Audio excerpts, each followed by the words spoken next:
going on elsewhere at the Frontier League. And now to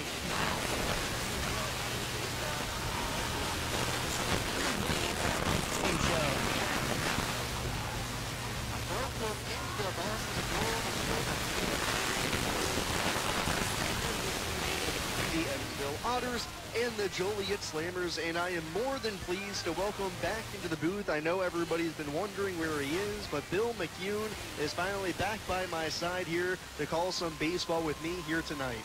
Thank you, Sam. Appreciate it. And thank Paul Mattingly, who's back at the station, for your condolences. And anyway, it's good to be back and take my mind off whatever problems I had. So we've got Otters baseball here tonight. It's been quite a month of July for Evansville. Statistically, it's been their worst month they've had this season. They have the worst record in the month of July out of any team in the Frontier League. But the good news is they're still just 3 games out of a playoff spot, coming into this one at 31-34 on the year, 3 games back of the division-leading Normal Corn Belters. On the other side is the Joliet Slammers, who the Otters took 2 of 3 from earlier this season. Boy, have they turned things around. They're 38-28 now, leading the Frontier League Eastern Division, which I thought was all but won by Washington earlier in the season.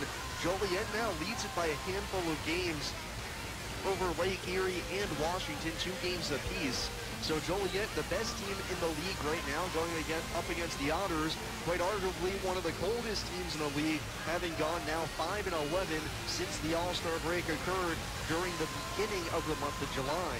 For tonight's game, the Otters are going to put Randy Wynn out onto the mound. You can say he's been one of the most consistent starting pitchers for the Otters this season with an ERA under 4. He got beat up a little bit his last time out to the tune of 4 runs, which to him at this point is considered a relatively bad start for him. We're used to such good things from Randy this season, an all-star earlier this campaign. He'll toe the rubber against Corey Kimber for the Joliet Slammers. Kimber's primarily been a reliever this season. He's 5-2 with a 2.10 ERA, but his last 3 outings have all been starts, and they've all been pretty good ones at that. So we'll see what he's got when we go to the bottom half of the first inning later tonight. And for the Otters, this is how they're going to line things up. On the offensive side of their lineup, a couple of new changes, new guys into the lineup, some guys out as well. Daniel Spingola has been placed on the suspended list, so he's no longer with the team right now.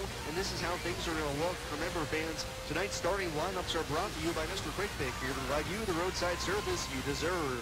David Cronin leads things off, then Ryan Long at third. Travis Harrison's going to hit third, play DH. Brant Whiting, the catcher, is going to hit cleanup. Jeff Gardner out in right field.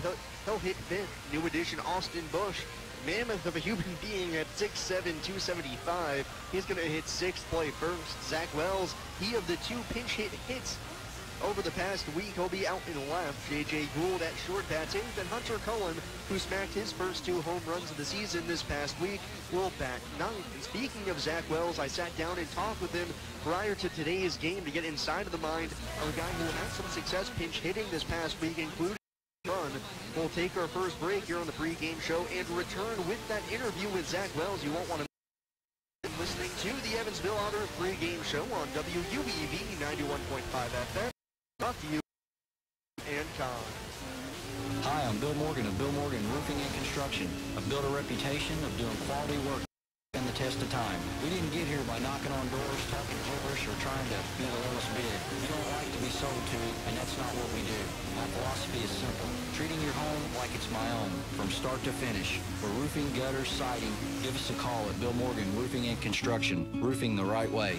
812-499-5892 or BillMorganRoofing.com.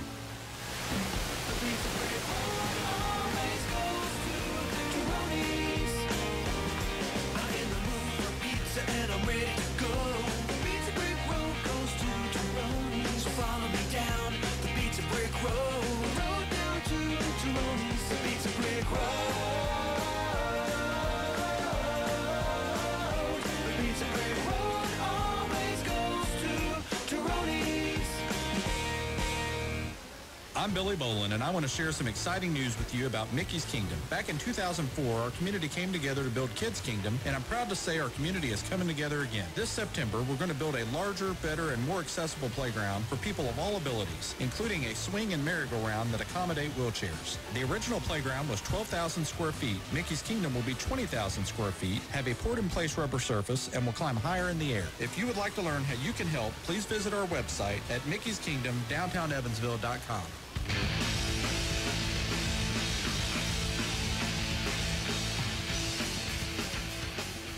Welcome back to the Evansville Otters pregame show here on WUED 91.5 FM. I'm joined by Otters outfielder and pinch hit extraordinaire, Zach Wells. Zach, how you doing? Have a good off day yesterday? Doing great. How you doing? Not doing too bad. We got a beautiful day for baseball here where you guys open up an important 6-game stretch going up against the Joliet. Place in the Frontier League.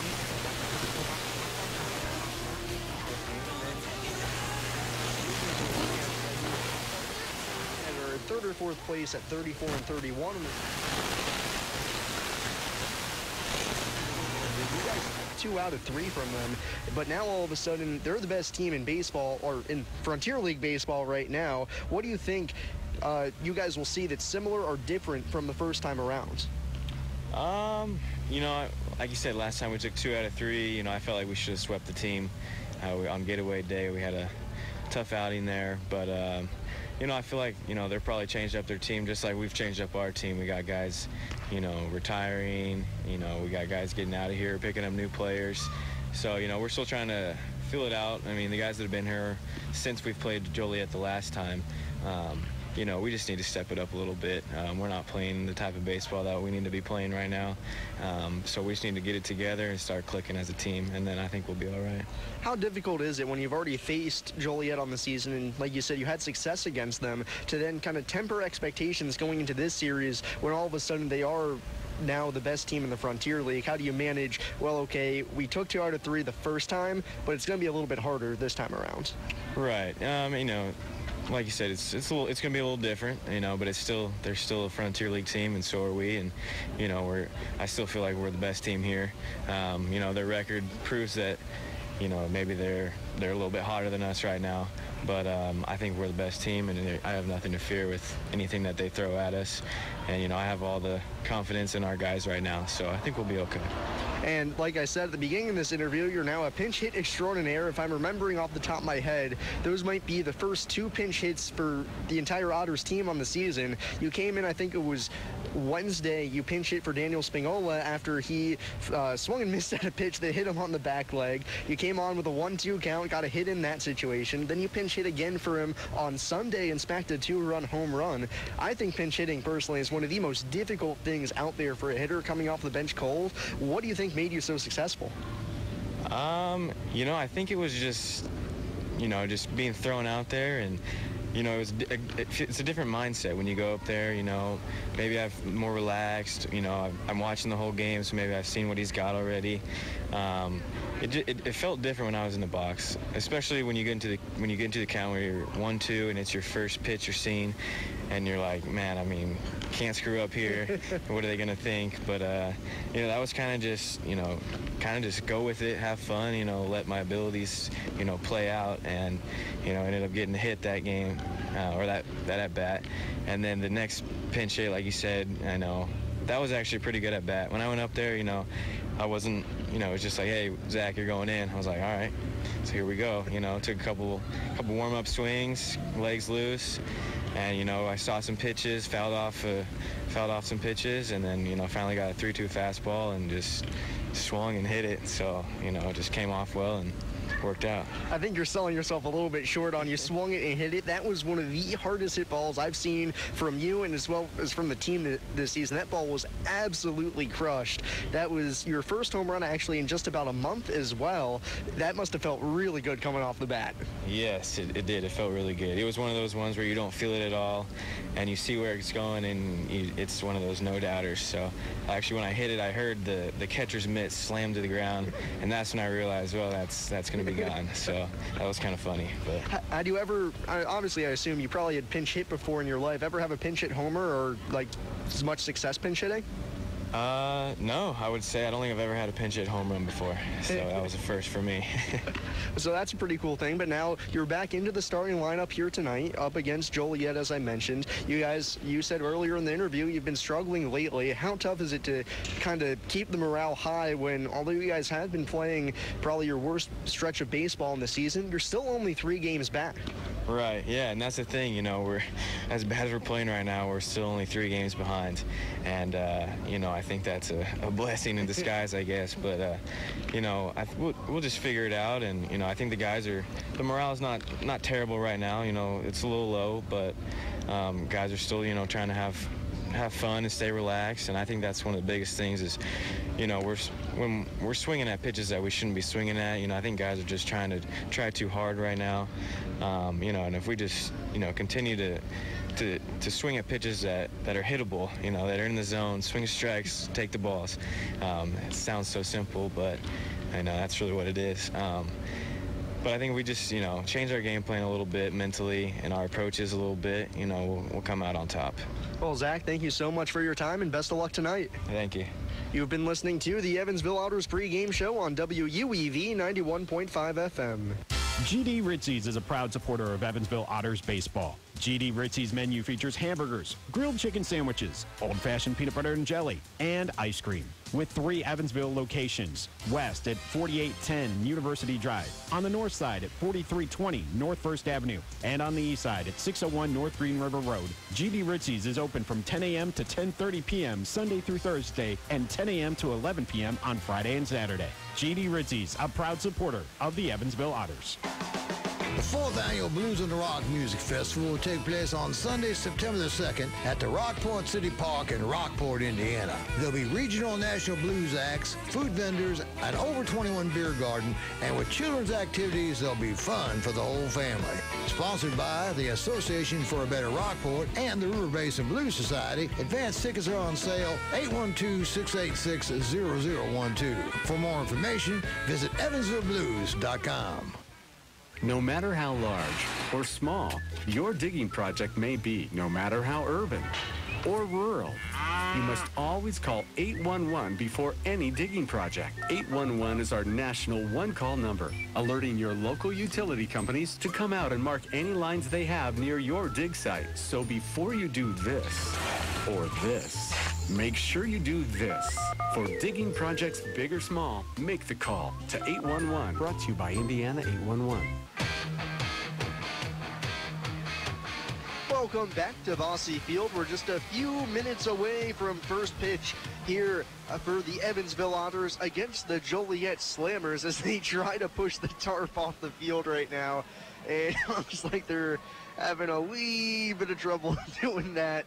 But we're going to be playing baseball over some overcast skies between the Slammers and Evansville. The Otters coming in, quite frankly, right now they've been playing the worst baseball in the league over the past month. They've still managed to only be 3 games out of first place, though. And, Bill, I'm imagining over the course of your baseball life, you've been on teams that have gone through some bad ruts. How do you get out of it? Well, what you do, Sam, is you forget yesterday's ball game and play today's. And all too many times, you know, you get in a slump like that, and they get themselves down, and you know, they start worrying, and oh, am I doing right, and whatever, and they lose their concentration, and that's it. You're just on a losing path. You just got to bury the past. That's it, and say, let's start tomorrow or today. It's a new game, and let's go out and hustle and win. That's it. That's been one of the weird things for the Otters during this month of July is that, oddly enough, I mean, if I remember it correctly, they had a 5-game losing streak that spans from the 2 games prior to the All-Star break to the 3 immediately after the All-Star break. But other than that, they haven't had that huge 7, 8, or 9 losing streak. It just feels like every time they're about to turn that page and gain that momentum that's so necessary to getting back on track, they all of a sudden lose it just barely. You can take this series over this past week in Gateway and River City, for example, winning the first game of each of those two series, but then dropping the next two. They're just so close, having a chance to win both of those series, but not coming through when it really mattered. And that loss to River City on Sunday was especially crushing, because you could say, in a relative way, they had one of their best guys on the mound, Spencer Medic, who's been absolutely shoving for them this season, and he pitched all right, ended up giving up 5 runs, was hit hard with 3 home runs, but it was a game they were in the 7th inning, down 5-3, and to have the game really just taken away from them by River City in the final 2 innings as they really stretched it out to end up winning 12-4. It's just something that's almost like a sucker punch, if you will.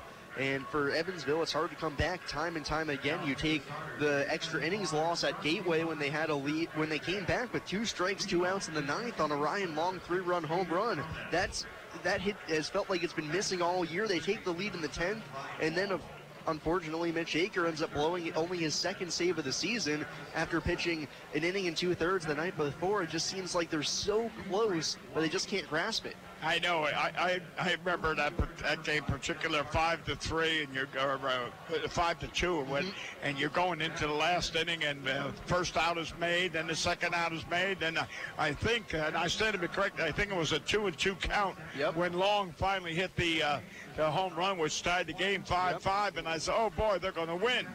Unfortunately, they weren't, but Long came through with the big home run that they needed. Yeah, so right now the Otters are out on the field. We're ready for the national anthem. We're going to play baseball here from Bosse Field tonight. We'll take one final break and be back with first pitch from Bosse Field. You've been listening to the Evansville Otters pregame show on WUEV 91.5 FM, brought to you by Kruckemeyer and Kahn. Sheet Metal Workers Local 20 and SMACNA, the Sheet Metal and Air Conditioning Contractors National Association, have the most qualified sheet metal and HVAC contractors in the Evansville area. To find a list of our qualified union contractors, visit unionsheetmetalindustry.com. Injuries are inevitable. It doesn't matter if you're playing baseball, walking the dog, or falling from a ladder. Injuries happen. When they do, Tri-State Orthopedics offers treatment for sprains, strains, and fractures by medical specialists. Tri-State Orthopedics is located at 225 Cross Lake Drive in Evansville, just north of the Lloyd and I-164. Tri-State Orthopedics can be reached by phone at 812-477-1558. Its urgent care line is 812-474-OUCH. Tri-State Orthopedics, a proud supporter of Evansville Otters baseball. You must call 811 at least 2 to 3 business days before any digging project. So before you do this or this, make sure you do this. For digging projects big or small, make the call to 811. 91.5 WUEV would like to thank Lamasco Bar and Grill for its continued support. Lamasco is located at 1331 West Franklin Street in Evansville, Indiana. Lamasco features live music, karaoke, and open mic night. Lamasco is open 7 days a week. More information at LamascoBarandGrill.com. This Friday, 10 p.m., Calabash. Looking for fun, looking for you. It's time for Evansville Otters baseball on 91.5 FM, WUEV. 3-1. Long, toward right, toward the corner, toward the foul pole and over the wall. Fair. Home run for Ryan Long. 1-0, hit high in the air to deep left field. This one's going to tie the game. A 2-run home run for Toby Thomas. Don't forget, Otters fans, you can catch every Evansville Otters broadcast on 91.5 FM, WUEV, online at EvansvilleOtters.com, and through the WUEV mobile app. The Otters take Game 5 by a score of 1-0, and they are the 2016 Frontier League champions. Now, let's go out to the diamond for all of the exciting action. Good evening, everybody. It's time for Evansville Otters baseball here from Bosse Field. Alongside Bill McHugh, I'm Sam Jelinek here on the airwaves of 91.5 WUEV, bringing you the sights and sounds of Evansville Otters baseball on what has been a rather gloomy Tuesday evening. It looked like it was going to be sunny, but we got some overcast skies for now. But Randy Wynn's out on the mound for Evansville, and we're going to play some baseball Randy on the bump, making his 13th start of the season. Hopefully lucky number 13 for him. 4-7 with a 3.88 ERA, and this is how the defense looks behind him. Zach Wells in left, Hunter Cullen in center, Jeff Gardner over in right. Ryan Long's at third base, J.J. Gould at short, David Cronin at second, Austin Bush over at first, and Brant Whiting behind the plate doing the catching and forming the battery with Randy Wynn on the mound. Remember, fans, this pitcher and catcher battery is sponsored by the Answer Auto Repair East. Find your battery needs at the Answer Auto Repair East, located at 2319 North Green River Road, or call at 812-475-9000. And I can finally welcome into the booth for some game action Bill McCune. Bill, it's an overcast day for baseball, but we've got baseball nonetheless. Yes, and the field looks really wonderful. Sam, I haven't seen it this nice since the beginning of the season, and it's a beautiful day for baseball, and let's hope that the Otters are victorious tonight. I wish they would have wore their white tops because I think that is the last game I witnessed. We won before I had to depart in between the second game, and they won that first game, they lost the second, so I like the whites. But anyway, it's baseball time. Now stepping to the plate to lead things off for Joliet is London Lindley. Here's the first pitch of the game. It's a fastball at the knees on the outside corner, and we're underway with strike one on Lindley. Right-handed batter leading it off for the Slammers. Now the 0-1 from Wynn. Fastball just a tick upstairs, 1-1. Randy Wynn likes to work quickly, so we'll fit in the information where we can. Randy, right-handed tosser, 6'2", 190 pounds. Here's his pitch. Fastball misses just outside, 2-1. On the season, Randy 4-7 with a 3.88 ERA. 83 1/3 innings, 72 punch-outs, and just 12 walks allowed. His 2-1 pitch is fouled at the plate underneath the feet of the catcher Whiting, and the count's 2-2. And 95 hits given up by Wynn on the season. This is his first year in Evansville. Named an all-star at the break a couple of weeks ago. Ironically, Sam, he has thrown, I'm going to say, about 12, 13.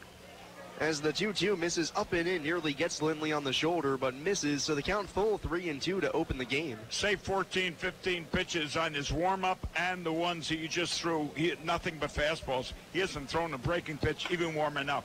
Fastball off the hand, shot up the middle on one hop, fielded by Cronin behind the bag. Throw to first just in time. London Lindley just out at first base with the throw by Cronin, beating him by a half step to open up the ball game. Yeah, I'm just emphasizing the point that he just threw fastballs, warming up, and to the batter, 6 pitches to the first batter. And we know Randy likes to mix in that breaking ball, a slower one as well as a harder one. So you have to wonder if maybe it's a tactic of not letting guys time it potentially. But either way, one out here in the top of the first. Here's Trenton Hill. First pitch to him. Another fastball on the outside corner. Bell tie 0-1. Hill standing in from the left side. 341 on the season. Home run, 28 driven in. Here's the pitch. On the outside corner. Looked like maybe a little change piece there. 0-2. You know, folks, I've always said this man sees everything of a baseball. 0-2. Fouled at the plate off the glove of Whiting to the backstop. Still 0-2. That's why I enjoy listening to you when you're on the road, because you really describe the game as it's played. And that was a change or off-speed pitch anyway, and you called it exactly the way it was. Wins 0-2 again. Skied in the air to shallow left field. Wells broke back, but now comes in a few steps, camps underneath it, puts the squeeze on it for the second out of the inning. 2 up, 2 down for Randy Wynn to start the game. So, ladies and gentlemen, and when you listen to Sam here, you are getting the play exactly as it happens. My compliments to you, sir. You're a good announcer. Well, I appreciate it, Bill, and your analysis always on point.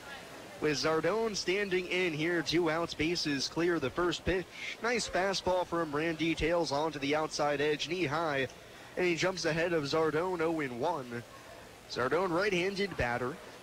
Wynn, the righty on the mound, looks in for his sign. He gets it. Here's the pitch. Fastball just off the outside corner, a little bit too wide that time, and the count's even 1-1. Zardone, 275 this season, 5 long balls, 43 driven in. Here's the pitch. There's the good curveball on the outside. It's a called strike, or if Zardone with his little half swing was called on that, but either way, it's 2 strikes on him. Wynn working past the pitch. Rolled on the ground to third. Long picks it on the third hop, gobbles it up and throws over to first. To get Zardone, it's a 1-2-3 inning for Randy Wynn. We'll go to the bottom half of the first. It's Joliet nothing, and Evansville coming to bat here on WUEV 91.5 FM, brought to you by Krukemeyer and Kahn. I just love this place. And I just love that ring. It's gorgeous. Where did he get it? Krukemeyer & Kahn, of course. For the engagement ring that will have everybody talking, look no further than Krukemeyer & Kahn. With incomparable selection, quality, and service, Krukemeyer & Kahn is the only choice for the ring that will last a lifetime. Krukemeyer & Kahn, your lifetime jewelers. So, everybody's talking about the ring. It's pretty great, huh? Pretty great. It's amazing. You gotta tell me, man. Where'd you get it? Krukemeyer & Kahn, of course. For the engagement ring that will have everybody talking, look no further than Krukemeyer & Kahn. With incomparable selection, quality, and service, Krukemeyer & Kahn is the only choice for the ring that will last a lifetime. Krukemeyer & Kahn, your lifetime jewelers. So, let's see it. I absolutely love it. He did a fabulous job picking it out. I couldn't be happier. Well, I had a lot of help. I bet I know where it came from. Krukemeyer & Kahn, of course. For the engagement ring that will have everybody talking, look no further than Krukemeyer & Kahn. With incomparable selection, quality, and service, Krukemeyer & Kahn is the only choice for the ring that will last a lifetime. Krukemeyer & Kahn, your lifetime jewelers.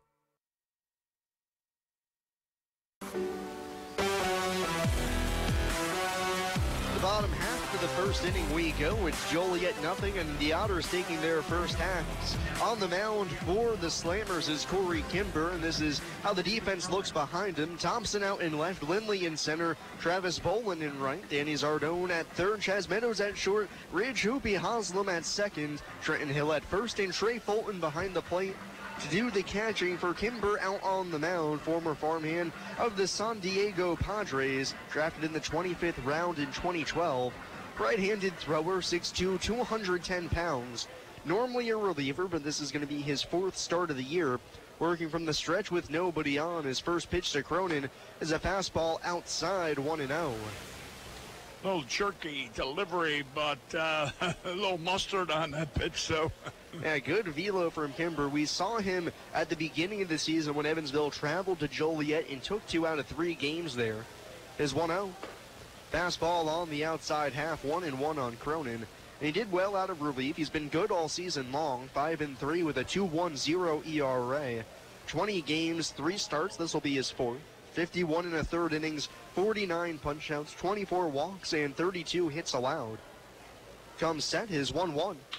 Fastball chopped on the ground to second. A few steps to his right is Haslam. Fields it up and throws over to first to get Cronin for the first out of the bottom of the first inning.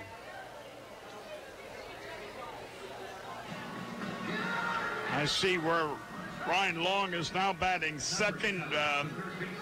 Seems that Ryan has been all over the lineup first at one time. Of course, last year he was the leadoff hitter.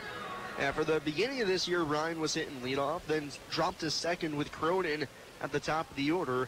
Hitting second here tonight, left-handed hitter, 280 on the season. Kimber ready, his first pitch. Fastball high and away for ball 1.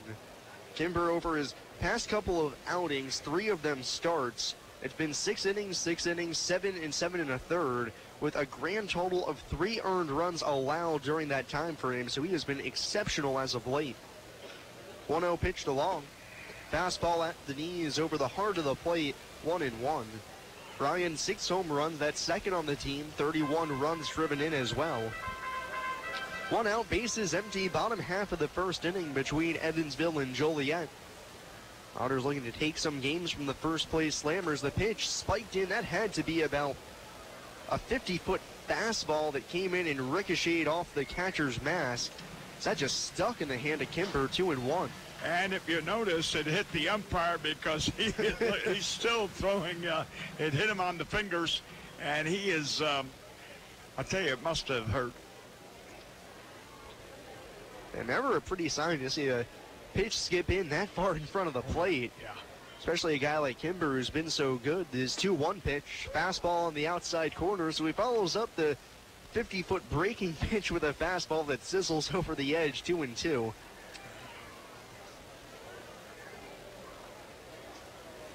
Joliet wearing their orange jerseys, gray pants, and green socks. The pitch, curveball on the back foot. That was nasty there from Kimber, but Long lays off, and the count's full 3-2. I don't know if you ever saw the University of Miami. Mm-hmm. Similar. Those uniforms are similar in nature. The hats, the shirts. Yep. Yeah, kind of modeled the same way as well. You're right. Payoff pitch. Long takes just down low. It looked like he was almost looking for the home plate umpire, Dennis Freck, to ring him up there. But he draws ball forward. The Otters get the first base runner of the game. And it's a man at first base for the 3-hole hitter, Travis Harrison. And just a quick note, the former University of Miami baseball coach was a student here in Evansville. Seriously? At one time. Oh, yeah. Yeah, his father worked, I don't know, one of the industries anyway, and he went to school here. Grammar school. Oh, okay. Not high school. Long over at first. Kimber scares him back with the throw over. No tag. He used to be at Georgia Tech, and then he took over that University of Miami. Yeah, Miami, of course, a storied collegiate baseball program. They have produced numerous MLB All-Stars, probably a Hall of Famer or two. As the first pitch to Harrison, he tries to check his swing, but it comes off the bat, dribbles up the first base line, foul. Strike one on him. Alex Cora, the manager of the Boston Red Sox, is a product of the University of Miami. I know Alex Rodriguez, before he was selected first overall, was destined to go to the University of Miami. Yonder Alonso, currently the first baseman for the Cleveland Indians, out of the University of Miami. The list just goes on and on, really. Long at first, Harrison from the right side of the plate. 272 this season. Another throw over. Long dives back. 1 out, 0-1 on Travis. 6 home runs, 40 runs driven in. That leads the team. The only man with 40 RBIs on the ball club. Middle infield at double play depth. Third baseman a few steps behind the bag. And Kimber taking too long to come set, so Harrison steps out of the box. Has Travis's stepfather made any more trips up here? No, he has not yet. Remember, he was here, and I was absent, so I'd like to meet him. 0-1 to Harrison. Popped in the air, foul ground, first base side. Hill, the first baseman, is going to give it a look, but that's up and out of play for strike two.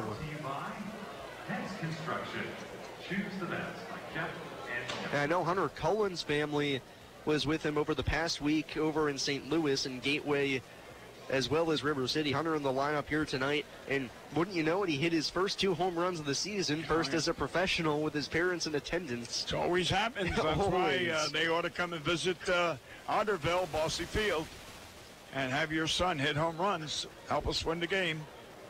0-2 on Harrison. Kimber set. His pitch. Flown in the air to shallow center field. Second baseman Haslam going out a few steps, backing up a few more, finally gets underneath of it and puts it away in front of the center and right fielder for the second out of the inning. Yeah.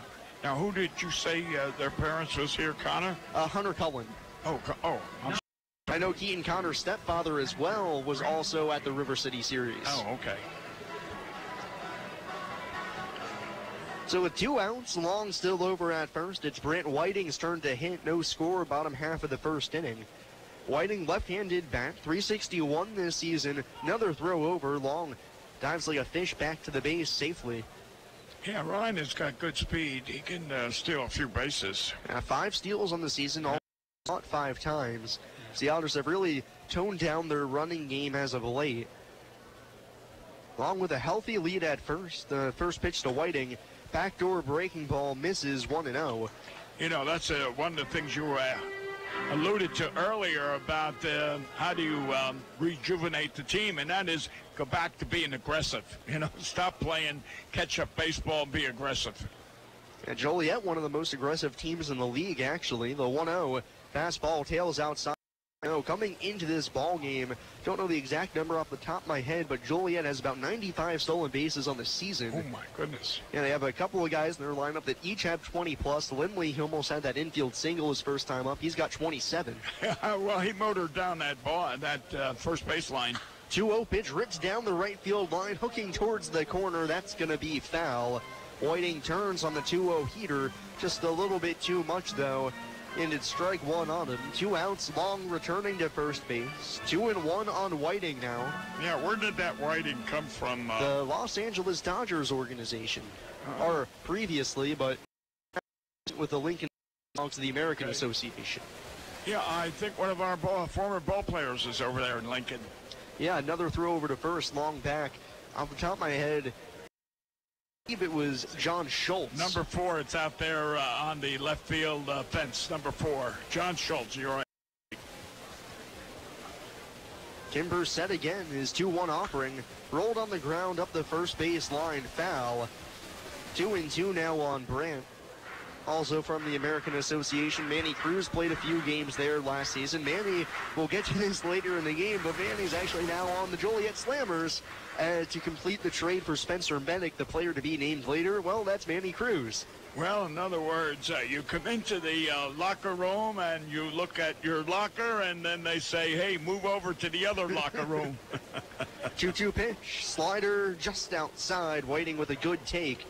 Able to lay off. It's 3-2. That's happened many, many times in the major leagues where Team A is playing Team B, and all you do is change uniforms, change locker rooms, and change uniforms. They really hope they traded out of a desire to actually get you, throw over to first, Long back safely. Desire out of to get you rather than just out of convenience. Yeah. 3-2 on Whiting. 2 outs. Bottom of the first. No score. Joliet and Evansville. Kimber, the righty. Payoff pitch. Right field line, that's in for a base hit. Long around second, he's third. Right fielder Bolin cuts it off before the corner. Long will end up at third base. Whiting at first with the 2-out knock. The first hit of the game for the Otters, and they got a little 2-out rally here. Men at first and third with Jeff Gardner stepping. Yeah, Ryan was stealing on that pitch, and he would have made it. Well, I shouldn't say he would have made it. He would have made third base, whether he was moving or not, because that was a terrific hit down there. Yeah, great shot by Bolin in right field also to cut off that ball before the wall, because if that thing ricochets in the corner, I'm nearly certain Andy McCauley's going to wave Ryan Long around from third. Yeah. So that potentially saved a run for Joliet. It'll just mean Jeff Gardner has to come through here with 2 outs. Whiting at first, Long at third. The pitch. Down low, slider misses. 1-0 on Jeff. I tell you, he's got pretty good breaking pitch, too. Besides the fastball, he's got a pretty good breaking pitch. I think the Otters are going to have their work to make tonight, because this guy's not bad. Gardner hitting .268 this season, 7 home runs, 36 knocked in. The 1-0, another breaking pitch. Gardner started his swing but held up wisely. Kimber can't get him to chase 2-0.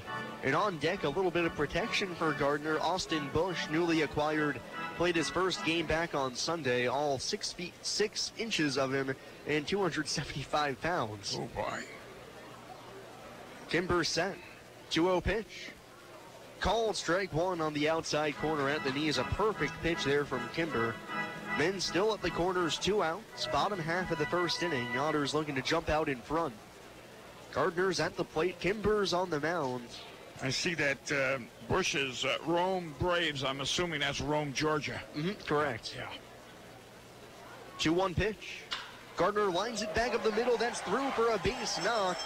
Long's going to score. Whiting up to second. Jeff Gardner with the little poke up the middle to put the Otters ahead 1-0 here in the bottom half of the first.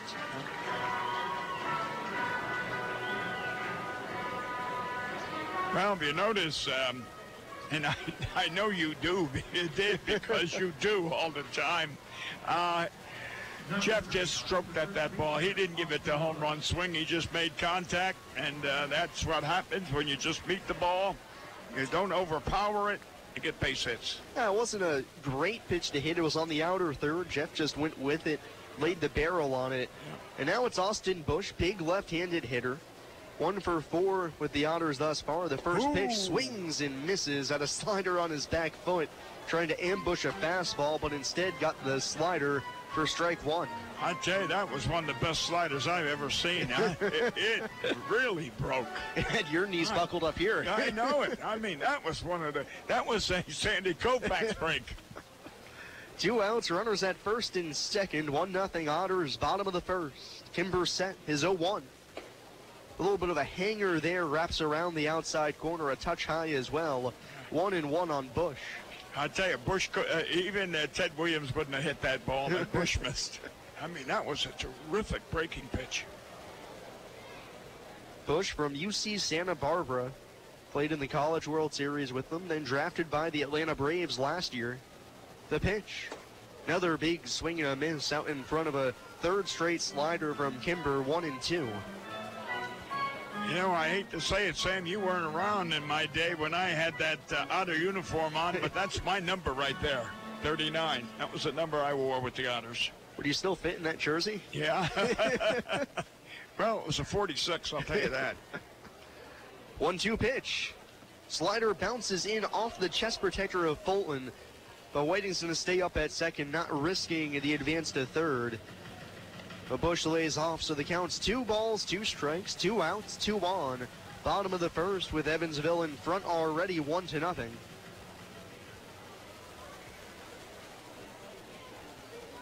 Really making Kimber work here in the inning. 26 pitches already, 14 strikes rather, 12 balls. Well, I'm going to say 24 pitches. I'm going to say at least 15 of them have been breaking pitches. He throws an awful lot of curveballs and sliders. The slider is probably his most effective, but he's got that all-speed curveball as well. It'll be interesting to see if the rest of the way, if we'll see some sort of changeup or something as well. But he comes set here, looks back to second, cranks and deals the 2-2, misses down and in. Bush leaves it there, and the count's full 3-2, 2 outs. Second time this inning, Kimber's had a full count to deal with. Well, you know, I'm going to second guess and say this catcher here, Bush has looked terrible on 2 of those breaking pitches, and he's gotten fastballs ever since. Give him let's see if he can hit the breaking pitch. Payoff pitch. Little flare out into left field. Thompson started in, now goes a few steps back, settles underneath of it, and the left fielder puts it away for the final out of the inning. Otters leave 2 aboard, but they bring 1 home. We'll go to the second. It's Evansville 1 and Joliet 0 here on WUEV 91.5 FM, brought to you by Krookemeyer and Kahn.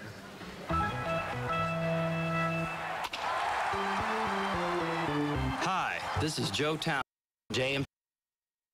Proud to be a sponsor of the 2016 Evansville Otters. If you ever have a mold or water restoration issue in your business, 205-5384. JMT Restoration Service, where professional work meets affordable pricing. Remember, go Otters! The Evansville Otters would like to thank the Evansville Courier and Press for their support and coverage of Otters baseball. The Evansville Courier and Press provides news, sports, and weather coverage to the Tri-State, both in a print and online edition. The Evansville Courier and Press can be found online at courierandpress.com, as well as on Facebook, Twitter, Instagram, and Pinterest. The Evansville Courier and Press, a member of the Journal Media Group. The Tri-State Area Marathon service stations are proud supporters of the Evansville Otters. Marathon has over 5,100 Marathon-branded stations nationwide, and a full list of area Marathon stations and a list of daily gas prices are available online at mymarathonstation.com. Marathon provides products which support commercial, industrial, and retail operations. Marathon's slogan is fueling the American spirit.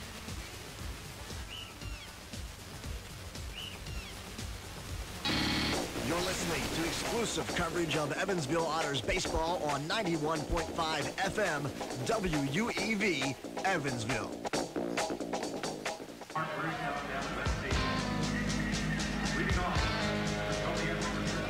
For the Top half of the second inning we go. It's Evansville 1 and Joliet nothing. Justin Garcia, the cleanup man's going to lead it off for the Slammers. So 4, 5, and 6 in Joliet's order. You go up against Randy Wynn, who got 2 groundouts and a flyout in the first inning for a 1-2-3 frame. Yeah, the last 2 pitches went through were curveballs. First pitch to Garcia. Fastball just a little low for ball 1.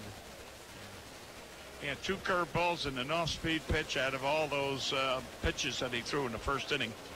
1-0 home to Garcia. Here's the curveball there. Slow breaking ball drops on in. 1-1 on Garcia, who's the Frontier League leader in home runs and RBIs right now. 19 round trippers, 57 driven in. The 1-1 cued off the end of the bat right to Win on the mound. Picks it up, throws over to first with plenty of time to get Garcia for the first out in the top of the second. Didn't he win the home run derby in the All-Star game as well? Trey Santos. Oh, okay. For Gateway. All right. Wrong one. Okay. Tomato. Yeah. Potato. So with 1 gone, here's R.J. Thompson, left fielder for Joliet. 1 out, nobody on. Thompson inning 244 this season. Open stance. First pitch from Wynn. Fastball pops the mitt on the outside half for strike 1. It's Evansville 1, Joliet nothing. Top half of the second inning. Randy Wynn into his wind, the 0-1. Popped in the air, foul out of play, right side. Quickly 0-2. The last time Wynn was on the mound, which was out in Gateway, I was working alongside the brother of Otters hitting coach Bobby Siegel. 0-2. Fastball high, 1-2, and Matt Siegel brought up a good point. Randy works extremely fast, so we went ahead and timed it. Even with a runner on base, now the 1-2 popped up off the end of the bat into shallow right field. That's going to drop in for a base hit. Just dunked in into shallow short right field. That's a base knock for Thompson, no matter how weakly it was hit. And Joliet gets their first hit of the game here in the top of the second. I think years ago they would call that a Texas ligger. Just bloops over the infield. And anyways, Matt brought up a good point. You know, Randy works fast, but how fast? We went ahead and timed it. Even with runners on base, he worked at about a 15 seconds from the time the catcher threw the ball back to him to the next time he fired the next pitch. That's pretty good. I like that. Pretty blistering pace. Yeah. First pitch to the next hitter, Ridge-Hooby Haslam, is in there for strike 1. Runner at first, Otters up 1-0. Well, that could be very effective because you throw the batter off. You know, a lot of batters, they want to tighten those gloves. They want to adjust their belts and whatever else. The 0-1. Slider down and away. Haslam lays off for ball 1. And then we get the extreme polar opposite tomorrow with Tyler Vale on the mound. Tyler loves to take his time, make sure everything's right before firing the next pitch. Yeah, but you put your ball players asleep. Win set. Checks the runner at first. Now throws over. They got him. They did not get him. He was. As that was close. They had Thompson leaning towards second. Right. Wynn's going to ask the field umpire, Chris Dykman, how he got back in, because that was close. You could see Thompson's feet kind of get tied up underneath of him. And boy, that was a tight play at first, but Thompson back. 1-1 on Haslam at the plate. Right-handed bat, the pitch, runner goes, popped up foul behind home plate. That'll reach the seats. Strike 2 on the second baseman for Joliet. I don't know what kind of arm the Whiting's got, but the runner got a poor jump. He actually didn't move until the ball was halfway to home. So we had a good chance of throwing him out. Look at the lead. He hasn't got a good lead at all. 1-2 pitch, breaking ball in the dirt. Nice block by Whiting. Holds Thompson at first for ball 2.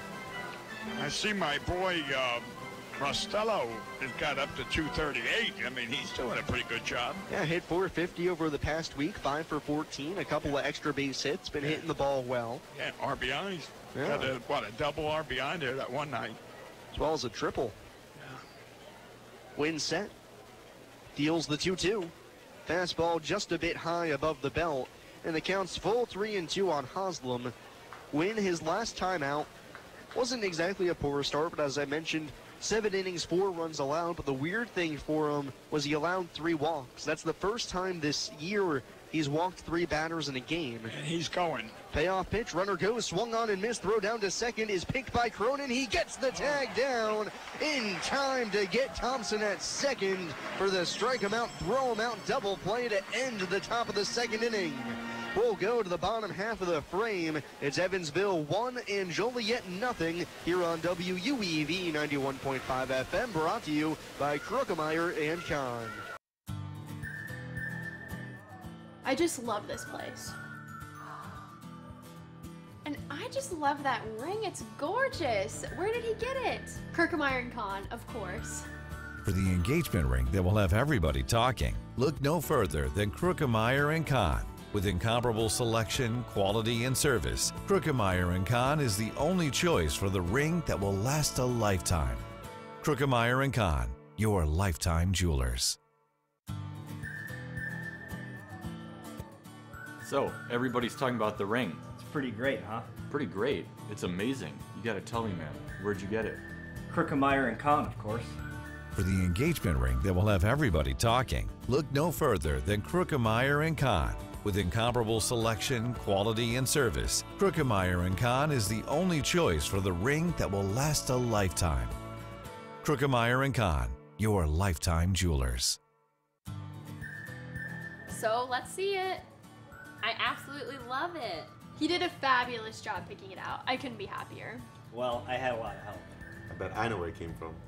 Krukemeyer and Kahn, of course. For the engagement ring that will have everybody talking, look no further than Krukemeyer & Kahn. With incomparable selection, quality, and service, Krukemeyer & Kahn is the only choice for the ring that will last a lifetime. Krukemeyer & Kahn, your lifetime jewelers. Supporter of the Evansville Otters. Forge along to the bottom half of the 2nd inning. It's 1-0 Evansville. And our pregame interview today, Zach Wells is going to lead it off for the Otters. Had a lot of success pinch hitting this past week. But in the starting lineup here tonight, batting 7th, Kimber's first pitch, fastball high, 1-0. It's Evansville 1, Joliet nothing. Bottom half of the 2nd, 7, 8, and 9 in the order for Evansville. And I think those rain clouds have dissipated, and the flag is hanging. The 1-0 pitch, Wells pops it up right side. Going to drift out of play, 1-1. So we're not going to have any home runs increased by the wind.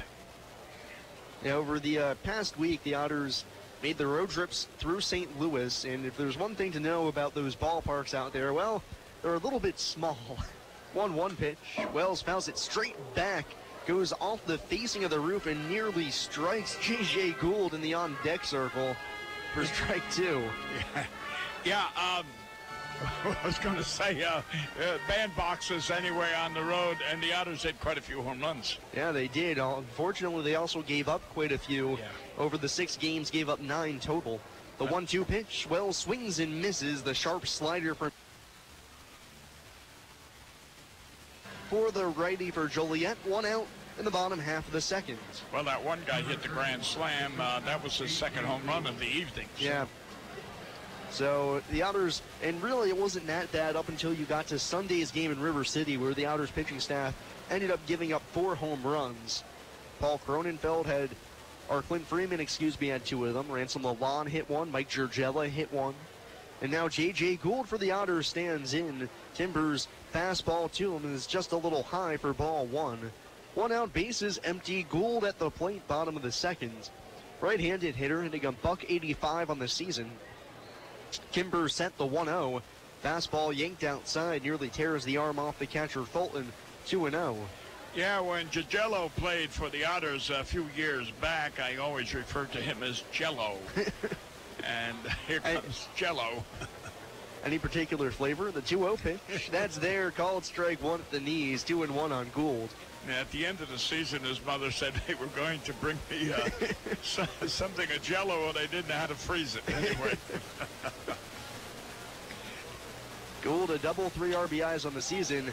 Swats the 2-1 high in the air to shallow center field. Second baseman and shortstop there, and it's going to be the shortstop Meadows swooping in front of the second baseman Haslam to put it away for the 2nd out of the inning.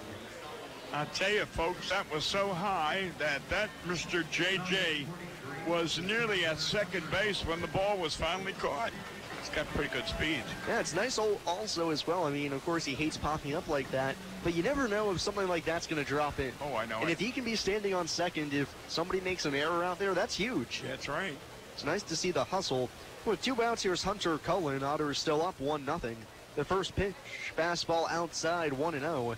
2 outs, Cullen at the plate. Nobody on in the bottom of the second. Yeah, since my last visit here to Otterville, Gould is new, Bush is new, Whiting is new. 1-0 pitch. Same spot, Cullen lays off again, 2-0. Hunter been swinging a pretty hot stick. His average up to the highest we've seen it this season at 243. 2 home runs, 12 RBIs on the season now. Open stance from the left side. The 2-0 pitch. Big swing and a miss. Ends up with one hand on the bat as it hits his back, 2-1.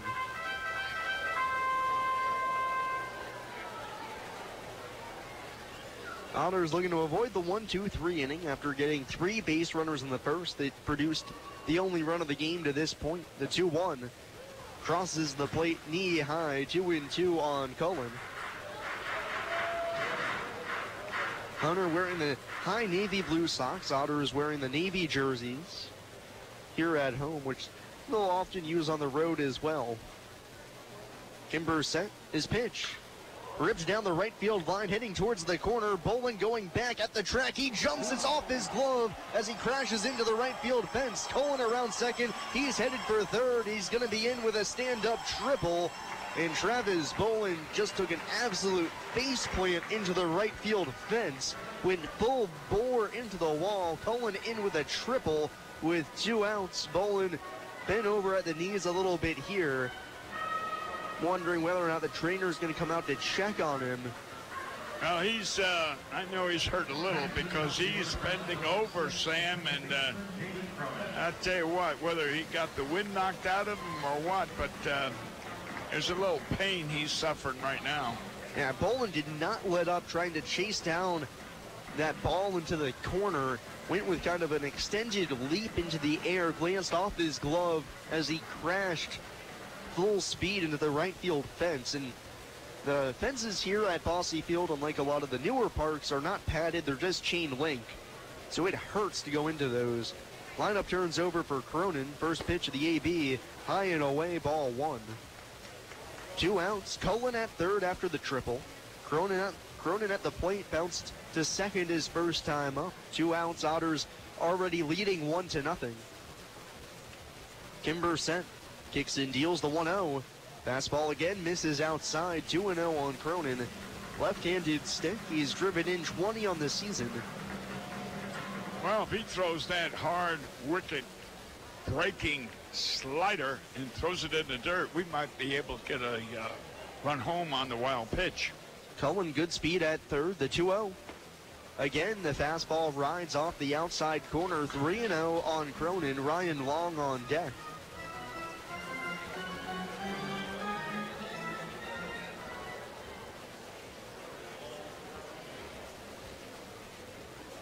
Kimber sets up crossfire. The 3-0. Fastball high, that's ball 4. He's walked Cronin on 4 pitches. Second free pass issued by Kimber in the game. And with 2 outs, it'll be up to Ryan Long to bring home Cullen from third. We're going to get a visit from the manager now for Joliet. Jeff Isom makes the trot out to the mound. Nobody's warming in the bullpen, and I wouldn't expect anybody to get loose anytime soon. But it's apparent Kimber just a little uncomfortable thus far, and Isom's going to try and settle him down.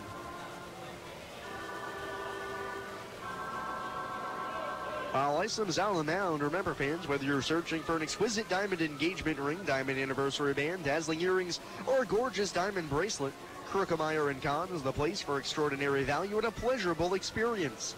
Krukemeyer & Kahn, a supporter of Evansville Otters baseball. With runners at first and third, 2 outs, bottom of the second inning, Ryan Long's going to step in. Otters trying to extend their 1-0 advantage already. Ryan drew a free pass himself his first time up, working a full count and taking a fastball just low. An all-star. And I know his parents were at that All-Star game. Yeah, Ryan ended up homering in that game as well. Yeah. First pitch from Kimber. Fastball up and away, snap throw to third, all the way into left field. Cullen's going to be able to come home and score. Cronin's going to go to second. And on the error by Trey Fulton, trying to pick off Cullen from third. The Otters add a second run here in the bottom of the second inning. Well, I give him all the credit trying to pick him off, but my goodness, his actions of picking someone off needs to be worked on. And luckily he didn't get a clean grip on that baseball. Airmailed it into left, so Cronin now at second, the 1-0 to Long. Down and in off the mitt of Fulton, but he pounces on it quickly, so David stays at second.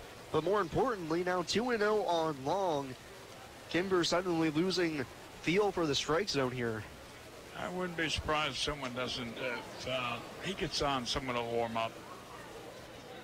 There's quite an array of pitchers down there. 1, 2, 3, 4, 5, 6, 7. Of course, one's probably a catcher.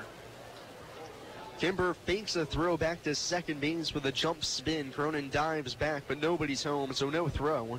2 outs. It's now 2-0 Otters, bottom of the second. A man at second base. 2-0 count on Long. Here it comes. Fastball misses downstairs, 3-0, and that's 7 straight now missing from Kimber after walking Cronin on 4 pitches. It's 3-0 on Long. And Ryan, a guy who's been struggling lately, maybe a 3-0 fastball grooved in is something he could use, get a little bit of confidence. 3-0 pitch. Swings away, lines it right to first, where the first baseman, Trenton Hill, gloves it for the final out of the inning, but the Otters add 1 in the frame.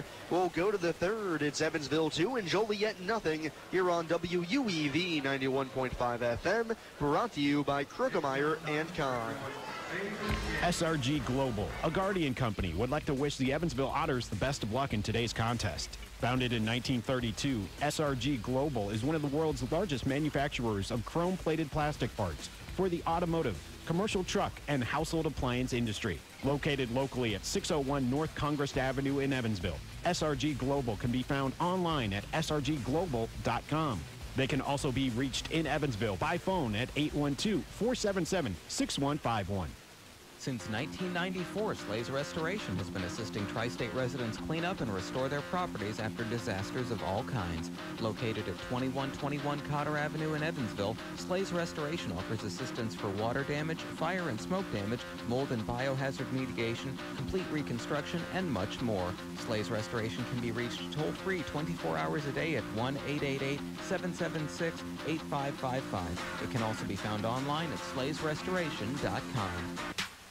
The Evansville Otters would like to thank Sinorama Evansville for their support this season. Sinorama Evansville is a multi-application supplier of custom-made signs, banners, and decals in the tri-state. Located at 1300 North Royal Avenue in Evansville, Sinorama is open 8 a.m. to 5 p.m. Monday through Friday. They can be reached by phone at 812-477-7763 and can be found online at sinorama.com/in-Evansville. Sinorama Evansville, a proud supporter of Evansville Otters baseball.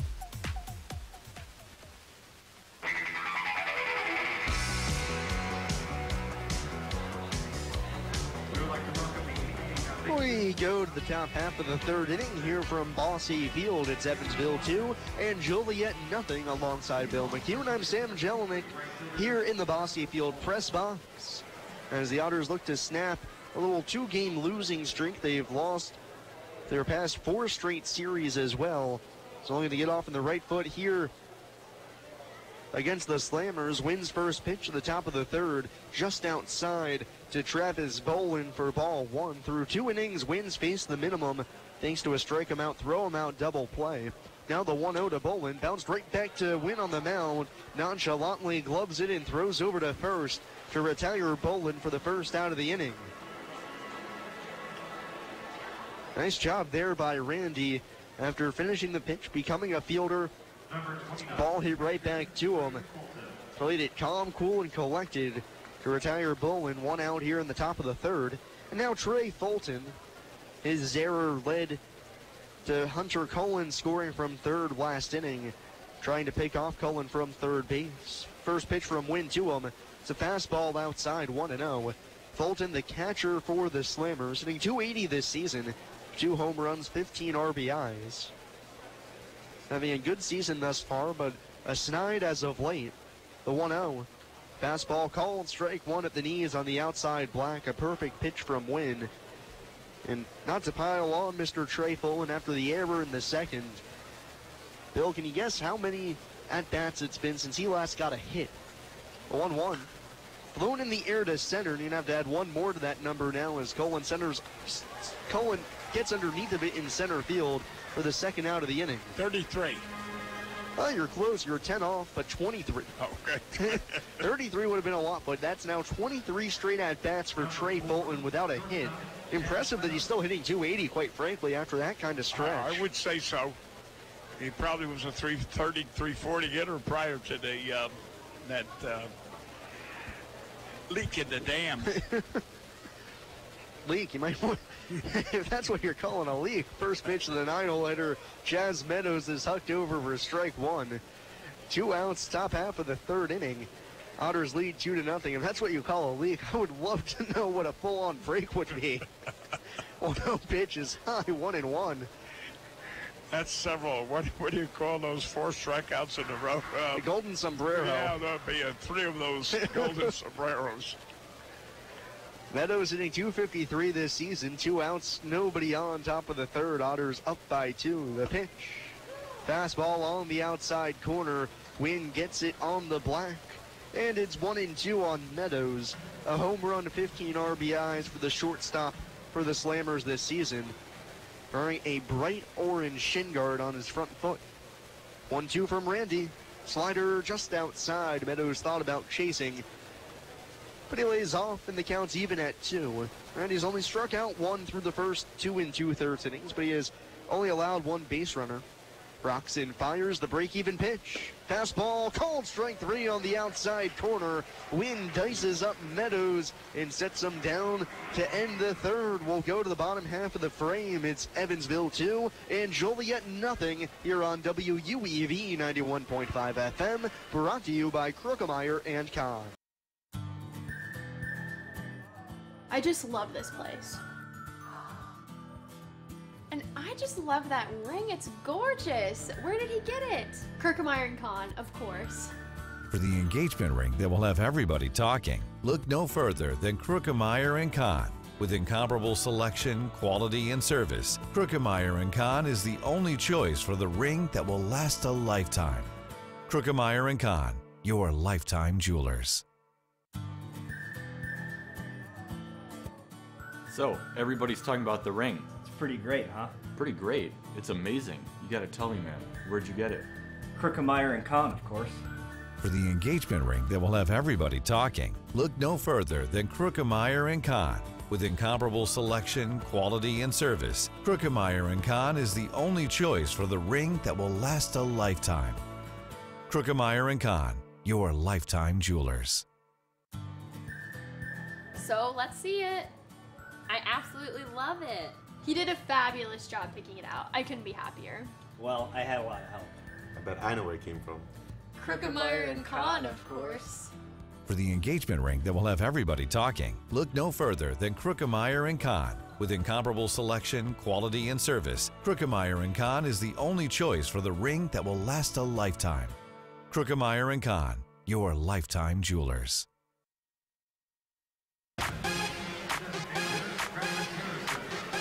To the bottom half of the third inning we go. It's Evansville 2 and Joliet nothing through 2.5 frames. 3, 4, and 5 in the Otters order to get it going here in the inning. Travis Harrison leads it off. Right-handed stick against Corey Kimber, the righty on the mound. Kicks in, deals the first pitch, swung on and popped up out of play over our heads for strike 1. Travis popped out to second his first time up, just got underneath of a 2-strike offering from Kimber. To this point has allowed 2 runs in the game. He's walked 2 hitters, given up 3 hits total, working around a variety of base runners. 0-1, the slider hangs high and tight, 1-1 on Harrison. Travis a .272 hitter, 6 long balls, 40 RBIs. Overall, He's got 15 extra base hits, 8 doubles, 1 triple. Kimber set, the 1-1. Ripped in the air to deep left field. Thompson going back at the track in front of the wall. He leaps, it's out of here. A solo home run for Travis Harrison to open up the bottom of the 3rd inning, and it's 3-0 Otters.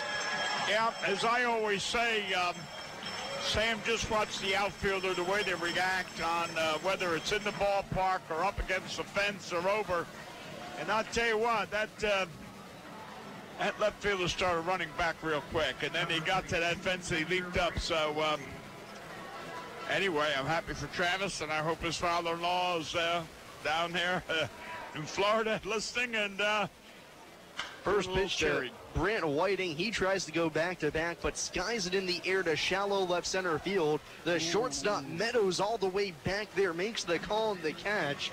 Nearly had it glance off his glove with the center fielder Lindley right behind him. For the first out recorded, Whiting retired. It's now 3-0 Otters, 1 away, bottom half of the 3rd. Yeah, that shortstop went way out into center field. That was not his play, and he made it a difficult play as well. Should have yielded to the center fielder. I always say it's easier to catch a ball coming in than going back. That's exactly right. Now it's Jeff Gardner. RBI single his first time up. Kimber's first delivery. Fastball runs outside, 1-0. 3-0 Evansville. 1 run apiece in each of the first 3 frames. Gardner produced one of those back in the first with a single back through the box. Left-handed stick. Kimber from the stretch comes set. His 1-0. Fastball a little bit too far below the knees. 2-0 on Gardner, who can dial in on a fastball now, see if he can turn on something. Hit his 6th home run, or 7th home run of the season, excuse me, over the weekend at River City. That was back in the 2nd game of that set. The 2-0. Fastball high, tried to check his swing. They appeal down to first. No swing, says Chris Dykman. Gardner able to lay off the high cheese. 3-0. Between Harrison, Gardner, and Long, they're your home run threats. Was it 7, 7, and 6 now? Yep, all 2 correct. Yeah. The Otters' power numbers down across the board. The 3-0 hit hard on the ground to first, and by the stab of the first baseman, Hill ranging towards the hole. Gardner aboard with a base knock, swinging away on 3-0, gets the green light, picks up his 2nd hit of the game, and it's a 1-out base runner for Austin Bush. That sounded like it went off the handle of the bat there and possibly broke it. I don't know from my indication of. Yeah, it looked like Jeff got a little jammed on a fastball. Right. It was just a little bit farther in than he was expecting. Right, but overpowered it. And still able to muscle it through for a single.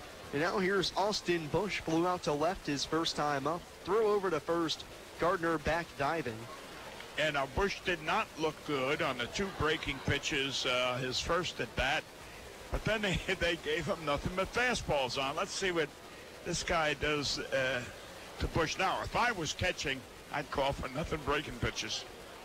Bush, huge left-handed hitter. Kimber comes set at the belt. Roxon fires the first pitch, stroked out into center field on a line, but right to the center fielder Lindley, who barely has to move, puts it away for the 2nd out of the inning. We used to have a catcher here years ago. Came from Rutgers University back in Jersey.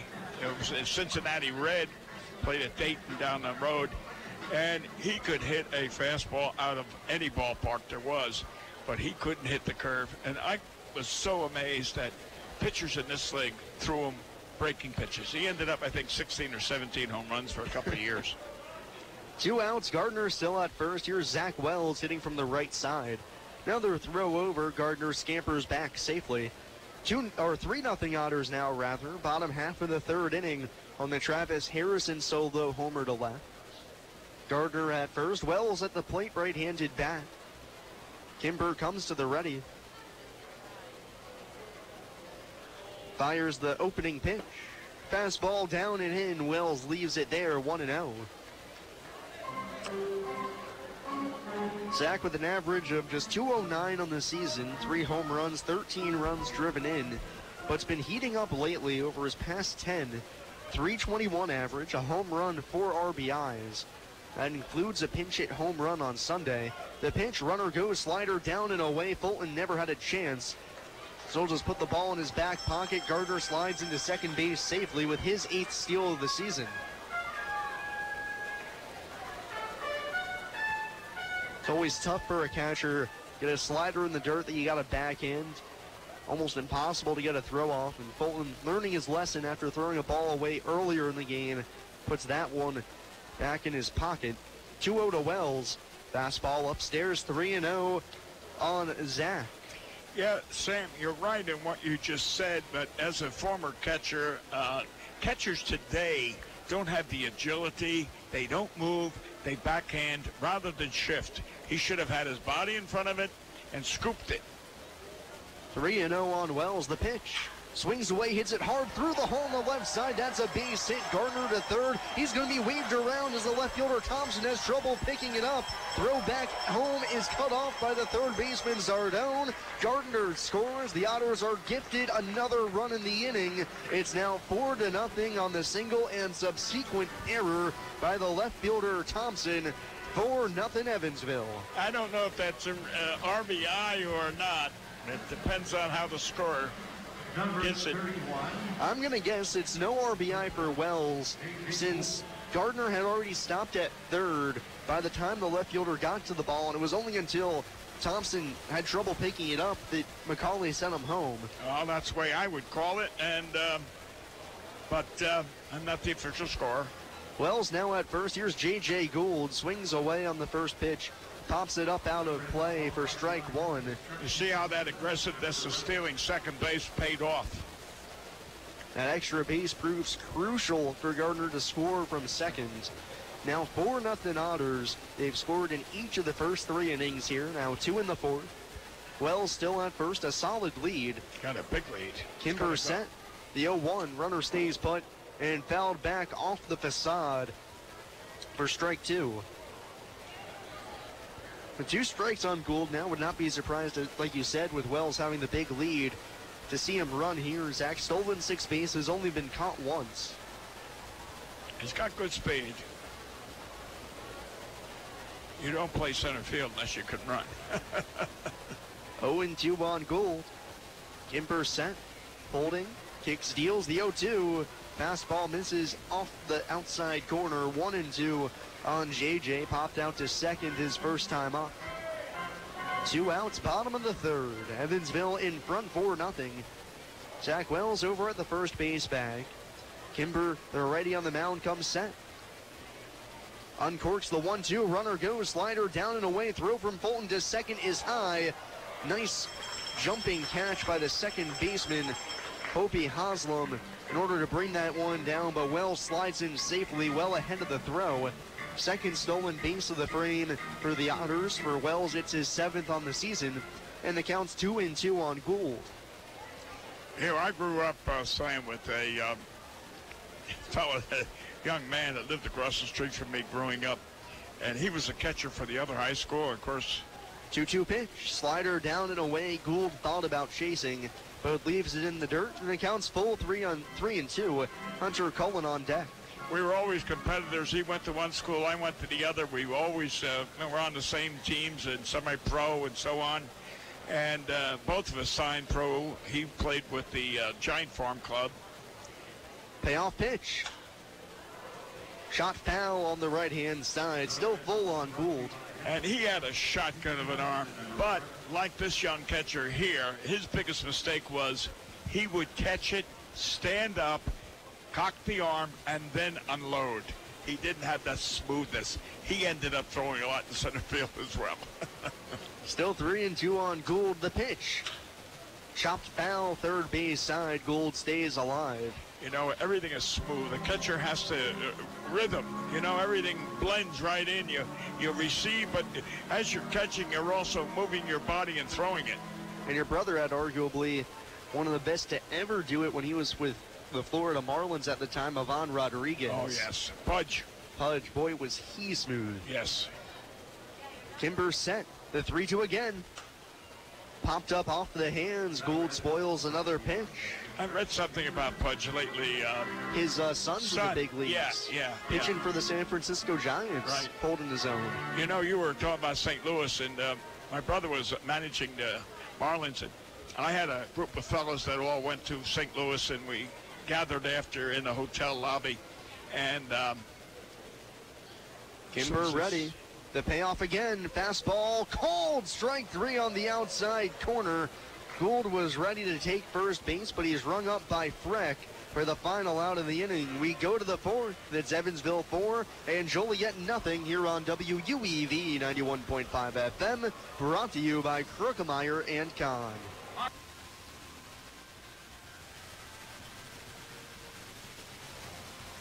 The Pizza Brick Road always goes to Tyroni's. I'm in the mood for pizza and I'm ready to go. The Pizza Brick Road goes to Tyroni's. So follow me down the Pizza Brick Road. Road down to Tyroni's. The Pizza Brick Road. The Pizza Brick Road always goes to Tyroni's. I'm Billy Bolin, and I want to share some exciting news with you about Mickey's Kingdom. Back in 2004, our community came together to build Kids Kingdom, and I'm proud to say our community is coming together again. This September, we're going to build a larger, better, and more accessible playground for people of all abilities, including a swing and merry-go-round that accommodate wheelchairs. The original playground was 12,000 square feet. Mickey's Kingdom will be 20,000 square feet, have a poured-in-place rubber surface, and will climb higher in the air. If you would like to learn how you can help, please visit our website at mickeyskingdom.downtownevansville.com.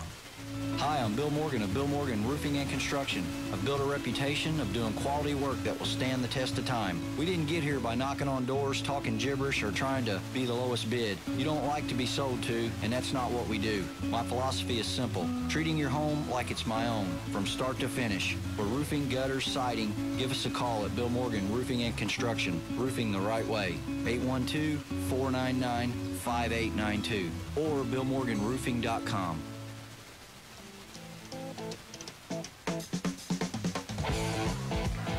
The top half of the fourth inning we go. Randy wins face the minimum through 3.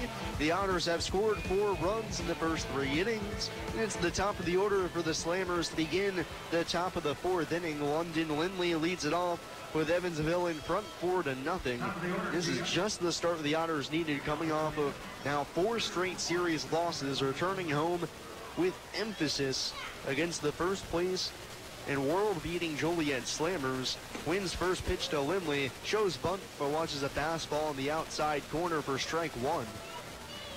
And to finish my story about Pudge, after Pudge came in the 0-1 just outside, 1-1 on Lindley. The lounge, had a drink and picked up the tab for everybody. Wasn't that? I mean, that was really super. That's what Hall of Famers do. The 1-1 curveball called, strike 2 at the knees. Wynn pours it over. 1-2 on Lindley. Bounced out to second his first time up on a tight play at first. Right-handed batter wins pitch. Ripped on the ground, just foul by the third base bag. Count stays 1-2 on Lindley, who's stolen 27 bases this season. Been caught 10 times. You know, Pudge, they were on the 2003 World Champ, and then Pudge was catching for Detroit the next year. And the reason why was simple. 1-2 pitch. Little pop fly to shallow left field. That's going to drop in over the head of the shortstop Gould. No chance to grab that one. Just off the end of the bat, Lindley powers it over into shallow left for a base knock, and a real speed threat at first to open up the top of the fourth. Yeah, Pudge, I think, was 37, 38 years old at that time, and he wanted a 5-year contract. And the Marlins said, no, we'll give you 3, but we won't give you 5. And the money was the same, believe it or not. It was like, I think it was $10 million or something like that. And he elected he wanted 5 years. First pitch to Trenton Hills, breaking ball on the outside corner, 0-1. So he elected to go to Detroit, even though he has a mansion down there in Miami. He used to entertain all the Miami players. Runner over at third, first throw over there. Wynn nearly gets Lindley leading, but no dice, he's back safely. Nobody out top of the fourth inning. Lindley at first, Hill at the plate. flew out to left his first time up. Another throw over, picked by Bush. Lindley again back in with a dive.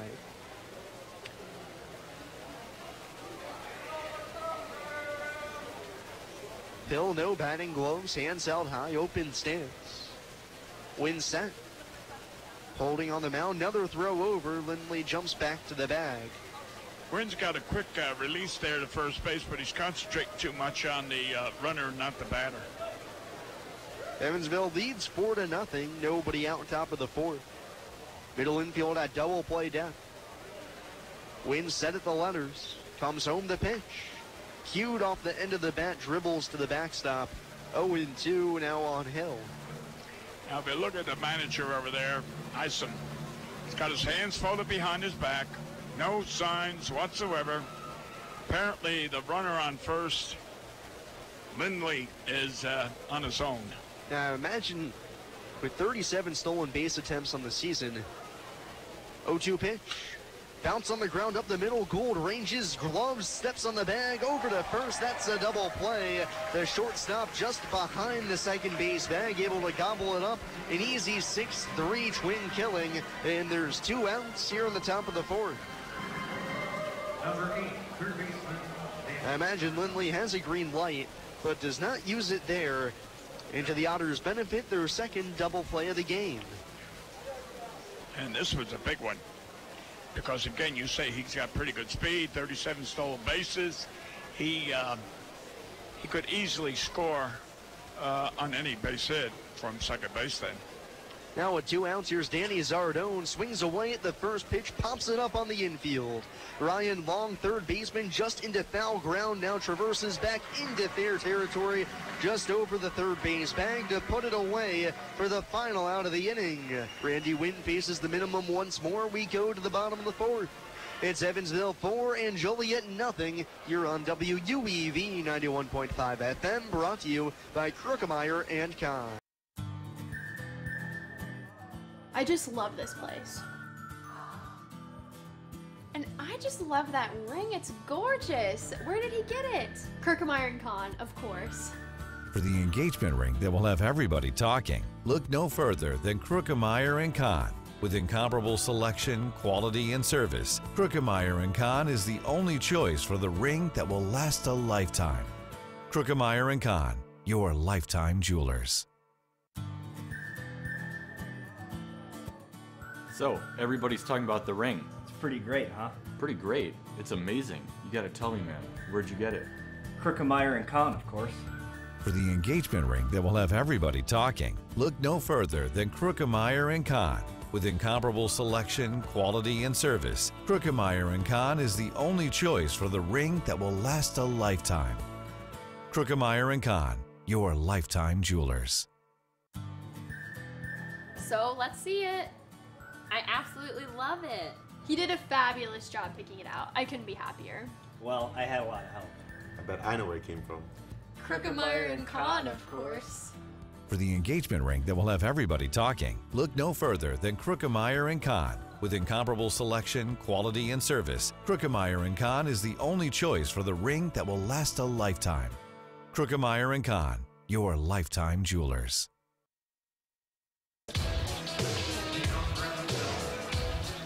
Hey Otters fans, Thunderbolt Pass Golf Course is the best golf rates in town. Now offering 18 holes with a cart for just $18. Don't forget the $1 drafts and $5 pitchers of ice cold beer. Come and visit the Bolt. Thunderbolt Pass Golf Course, a supporter of Evansville Otters baseball. To the bottom half of the fourth inning we go. It's Evansville 4 and Joliet nothing. Hunter Cullen leads it off, tripled and scored with 2 outs in the second. Left-handed bat stands in against the starter Corey Kimber. His first pitch, broken back grounder towards the hole on the right side. Hill, the first baseman, fields, tosses over to Kimber, covering the bag just in time to get the speeding Cullen up the line for the first out of the inning.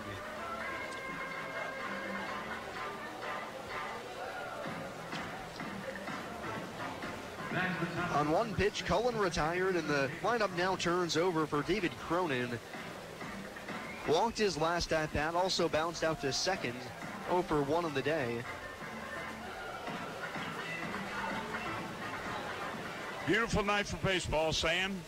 definitely turned into that. It was overcast earlier, but now the lights are on. Just a nice calm evening as well. And you don't have to worry about perspiring and using the portable fan. First pitch to Cronin's outside, 1-0 on the Otters leadoff man. Just that right temperature. Oh, yeah. Beautiful. Cronin left-handed bat. Kimber from the set on the mound is 1-0. Popped up foul out of play left side. 1-1 on David. One out. Bottom of the fourth inning, rather. 4-0 Evansville in front already. Randy Wins faced the minimum through 4. The Otters have quite a few hits and 4 runs because of it. I know you're a Philly fan, and as soon as this pitch is, I'll tell you. 1-1 pitch. Fastball down and in all the way to the backstop, 2-1. I don't remember. It was a 1970 World Series. It was one of those World Series. It was bitter cold in Philly, and they had the hospitality room down in right field upstairs. And believe it or not, that's where I watched the World Series game that night.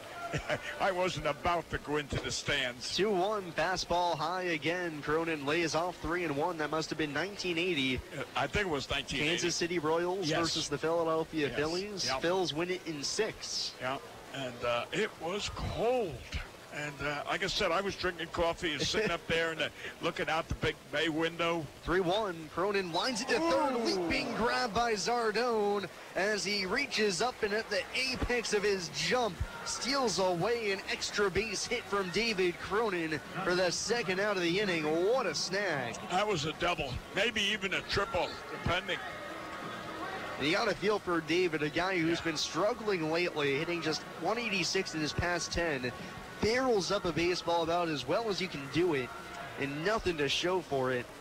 Now with 2 outs, here's Ryan Long, bases empty. Kimber on the verge of his first 1-2-3 inning. First pitch, crushed in the air to deep right field. Right fielder Bolin gives it a look, but that ball is way out of here. It's a solo home run for Ryan Long. It's now 5-0 Otters on Long's 7th round tripper of the season.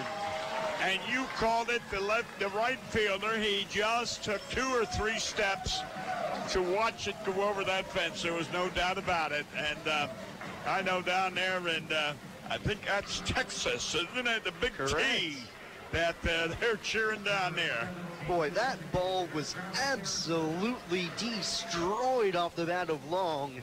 Ambushed the first pitch fastball and caught every bit of it for a solo home run. It's now 5-0 Otters.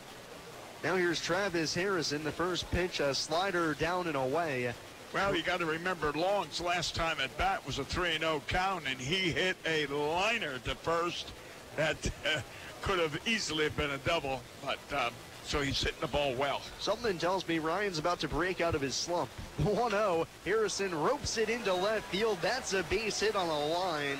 Left fielder Thompson picks it up, throws it back in. Travis with his second hit of the day. A frozen liner out to left. Back-to-back hits here with 2 outs. 3 straight hard hit balls for the Otters as well. And now with 2 outs, that brings up Brent Whiting. You know, a few years back, we had 2 ball players on this team. Third baseman by the name of Hawk and the center fielder by Sweeney. And they went toward the end of the season, second half.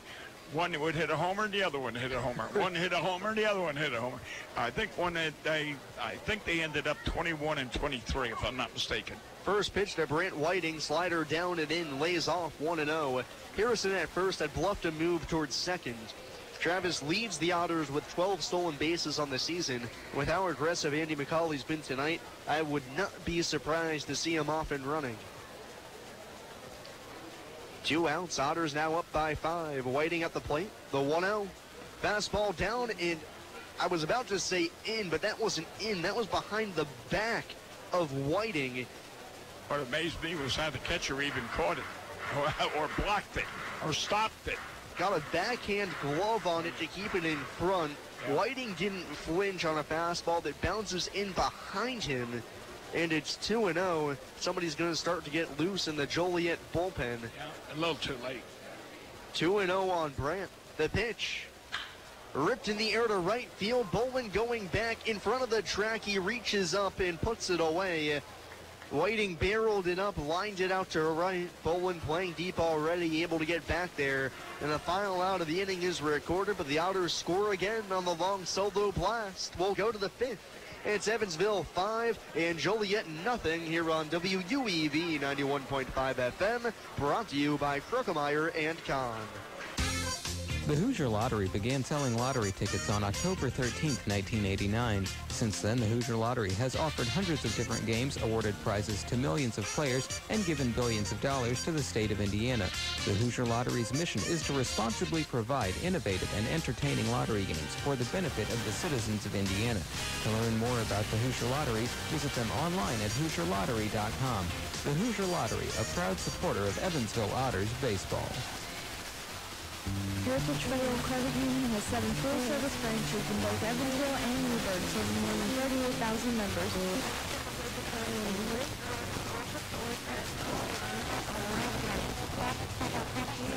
Mortgage and consumer loans, checking and savings accounts, as well as online banking.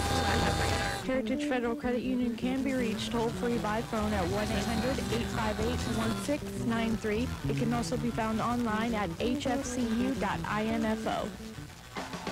The 4th Annual Blues on the Rock Music Festival will take place on Sunday, September the 2nd at the Rockport City Park in Rockport, Indiana. There'll be regional and national blues acts, food vendors, an over 21 beer garden, and with children's activities, there'll be fun for the whole family. Sponsored by the Association for a Better Rockport and the River Basin Blues Society, advance tickets are on sale 812-686-0012.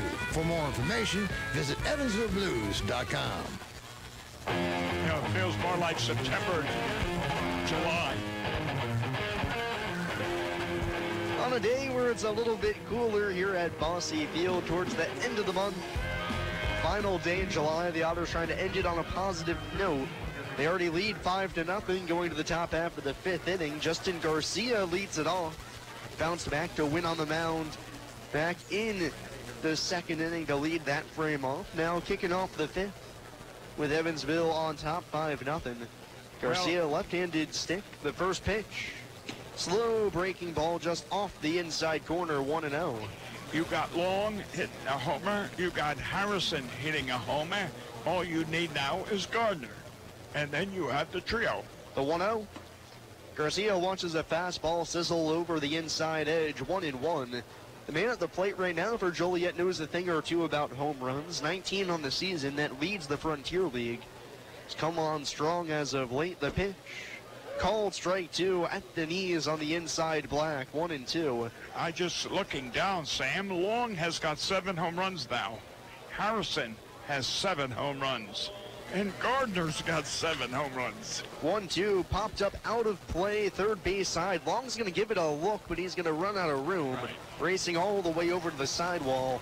Still 1-2 on Garcia, who in the past 10 games has blasted 6 home runs. Driven in 14 as well. Wow. Talk about hot. Yeah. He's been a driving force over Joliet's renaissance after some early season struggles. Down on the count here, 1-2. The pitch. A little late on a fastball, but pokes it back foul. Still a ball and 2 strikes, leading off the top of the 5th with Evansville leading this one 5-0.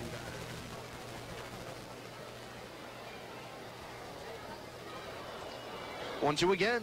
Swung on and missed, breaking ball in the dirt. Actually, Whiting picks it clean, so no tag necessary to get Garcia. That's Randy's 3rd strikeout of the game, and 1 out in the top of the 4th, top of the 5th, rather. Yeah, a far cry from 72 strikeouts, and now he's only got 3, but hey, it makes no difference. As long as you get him out, that's what counts. Fly ball, ground ball, strikeout, we don't care. Here's R.J. Thompson, wins first pitch fastball just off the outside corner, 1-0. Thompson flared a single to right his first time up. Right-handed hitter, high hands, open stance, the pitch. Wynn flips over a curveball for a called strike 1, count even. And really, you look at Randy's performance thus far, he's faced the minimum. Winds and fires the 1-1. Caught off the hands into shallow center field. That's going to drop for a base hit. Thompson with his second bloop knock of the game. And what I was just about to say was you look at the hits Randy's given up, including that one now. All three of them have been weak little dunkers. Right. Bloopers over the infield. You're right. As you said earlier with Gardner, he muscled the hit. And these hits have been muscled over the infield.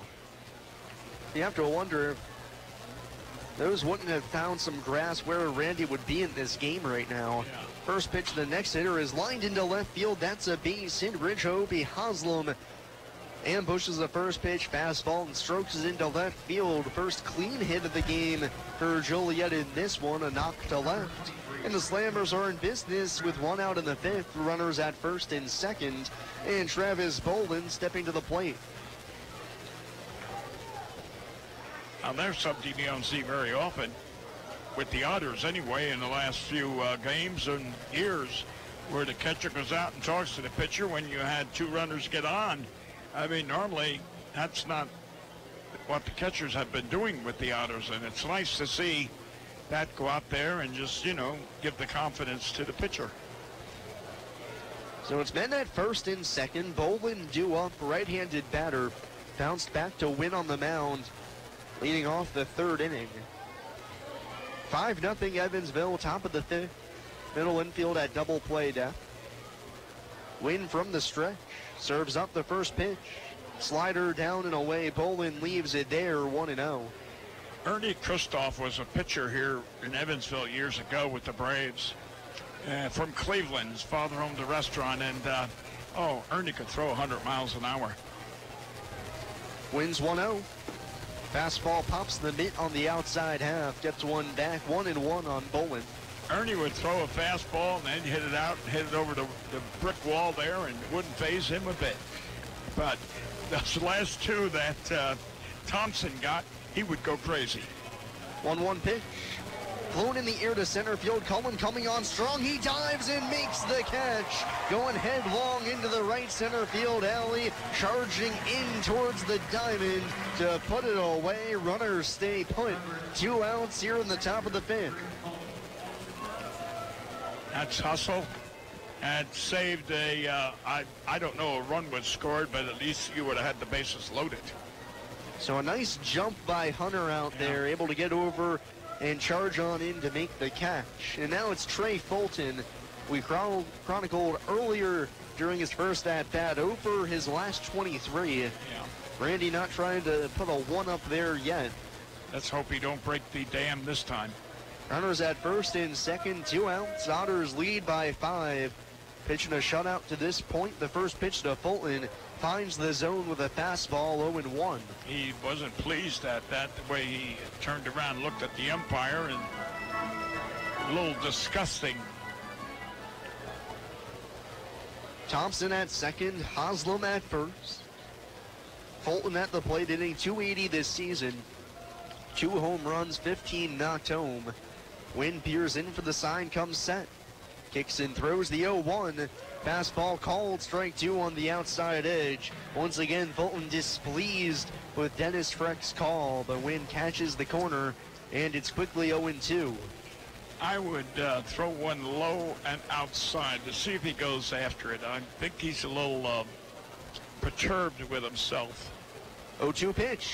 There it Slider just outside off the outside edge. But that was the pitch. That was exactly where it should. He didn't go for it, but that's where I would have called for it anyway. Nice take by Fulton, and the count's now 1-2. 2 men on, 2 men out. Evansville staked to a 5-0 lead, top of the fifth. Wynn comes ready. Winds in, fires the 1-2 pitch. Lined off the hands to shallow left, but Gould is there, ranging a little up the middle as well to catch the floater for the final out of the inning. Joliet strands 2 in the frame. We're halfway home. We'll go to the bottom half of the fifth. It's Evansville 5 and Joliet nothing here on WUEV 91.5 FM, brought to you by Krookemeyer and Kahn.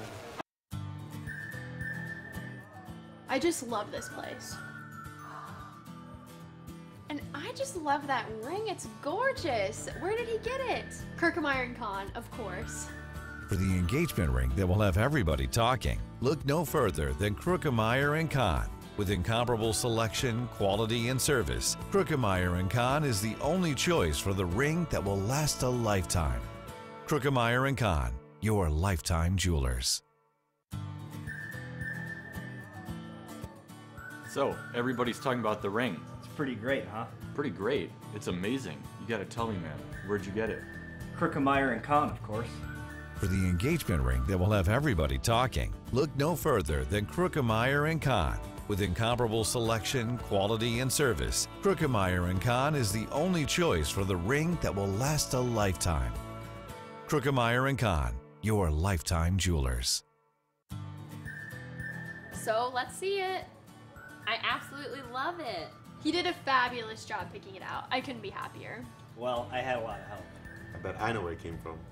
Kirkemeyer & Kahn, of course. For the engagement ring that will have everybody talking, look no further than Kirkemeyer & Kahn. With incomparable selection, quality, and service, Kirkemeyer & Kahn is the only choice for the ring that will last a lifetime. Kirkemeyer & Kahn, your lifetime jewelers. You're listening to exclusive coverage of Evansville Otters baseball on 91.5 FM WUEV Evansville.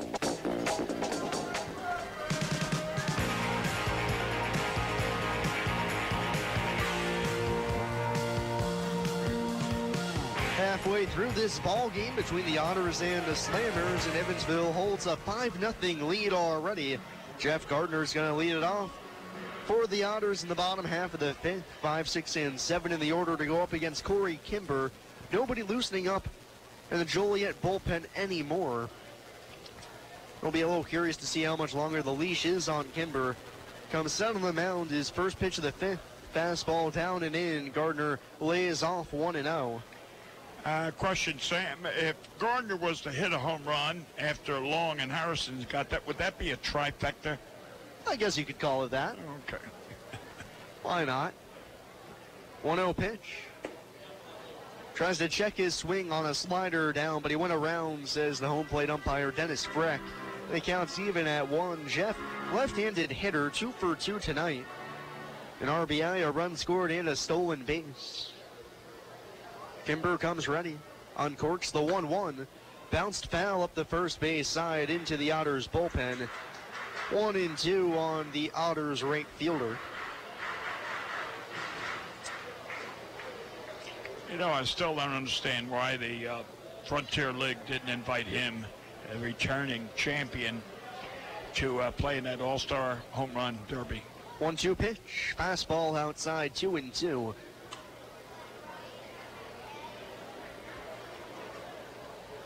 Not to take anything away from Harrison, but, you know, I mean, the reigning champ. Gardner, 7 home runs on the season. Kimber set. The pitch. Cued off the end of the bat. Rolls foul towards the Joliet dugout. Still 2-2. I stand to be corrected. I know I'm getting old, antiquated, mind, but I believe Mr. Gardner had 3 home runs last year in one game. That's probably correct. Yeah. I imagine so. With the numbers he put up last year, it's not a stretch of the imagination. Swings at the 2-2, chops it foul into the Otters dugout. Stays alive, spoils another good pitch. Count still even. I'll tell you one thing. I'll bet you one thing, Sam. When we finish this inning and the commercials are coming, the band back in the studio, Mr. Mattingly will tell me if I'm right or wrong. He knows everything. Kimber set is 2-2 again. Fastball misses outside, and Gardner's worked it full. 3-2, kicking off the bottom of the fifth. 5-0 Otters lead already. They've put up at least 1 run in every frame to this point.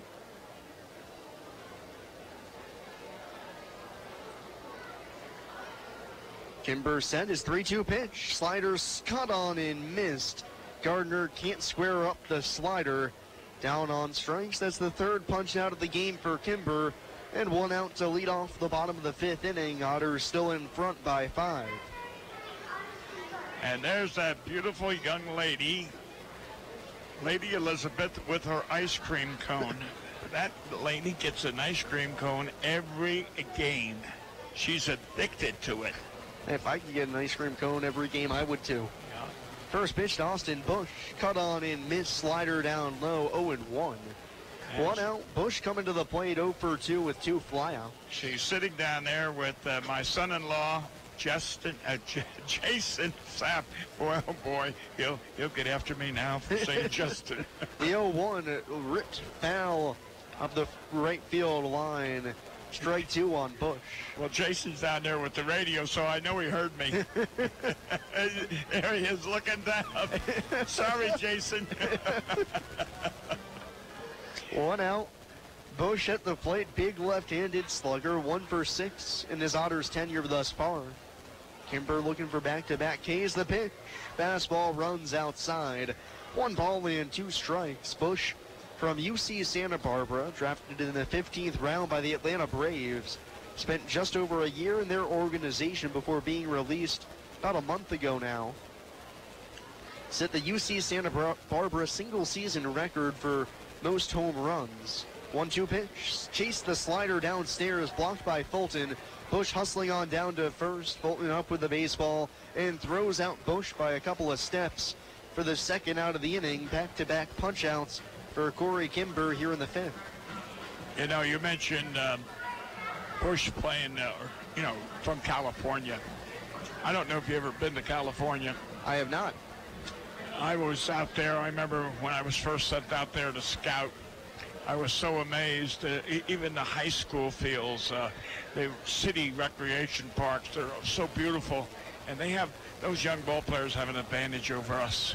First pitch to Zach Wells. Slow curveball wraps around the inside corner, 1-0. 5-0 Evansville, bottom of the 5th. 2 outs, nobody on. Otters trying to avoid their first 1-2-3 inning of the game.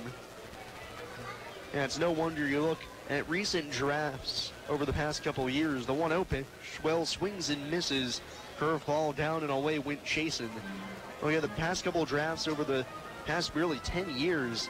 The amount of guys coming from California, Nevada, Florida, Georgia, the Carolinas as well. I mean, they get to play ball year-round, and it shows. Yep, and they're highly paid. 1-1, another curveball. This time Wells lays off 2-1. One of them out on the diamond right now for the Otters. Zach Wells from California, played his college ball out in Texas. Another hotbed for baseball as well. Well, in my day, we used to call them California hot dogs. And I'll tell you why. 2-1, fastball sizzles upstairs, 3-1 on Zach. You had an outstanding ball player, say, in Philadelphia area, and you say, oh, he's worth $10,000. And he'd be out there and could be the MVP of the team. But then the left fielder, he came from California. He got $35,000. That was the big difference. They always got more money. The 3-1. Wells foul tips it into the glove of Fulton. Count full, 3-2. That's why we used to detest them, because the better ball players in the East and the Midwest, you got a reasonable bonus. But the Californians, they always got the big bonuses. There's kind of a little bit of a shift back towards northeastern kids, or kids up north. Payoff pitch. Fouled back to the screen, 3-2. There might be a little bit of a flaw in the scouting system. The guys in the Northeast and just in general the North are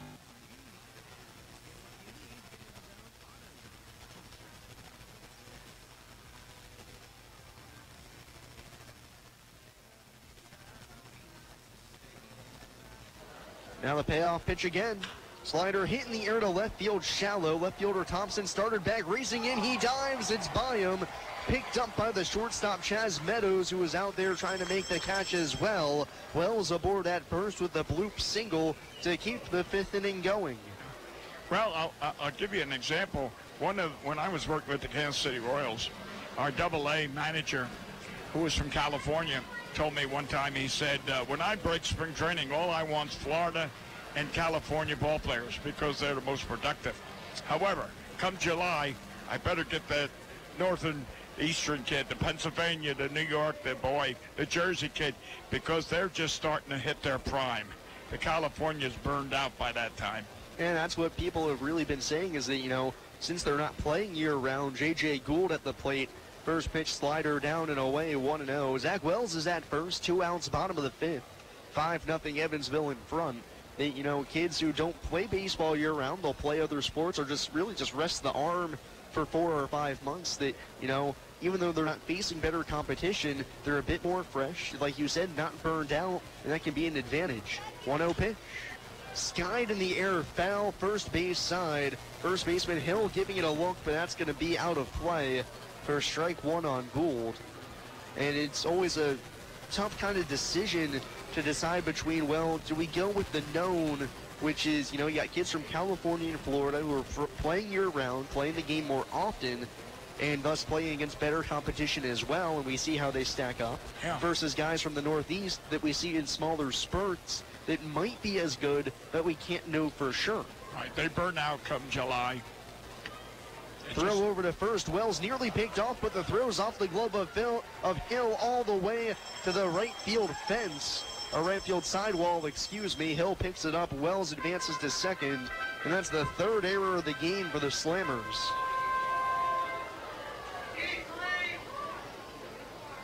Error on the first baseman. Hill being unable to haul that one in. It was a solid throw. Wells, it was going to be a tight play at the bag, but gets away with it up to second. Another man in scoring position for the Otters. 2 outs, bottom of the 5th. Gould at the plate. Another Florida kid from Sarasota. Played his college ball all down in Florida. Florida State, Jacksonville as well. Counts 1-1 on him. Here it comes. Slider on the inside corner. That one just nicking the edge. 1-2 on Gould.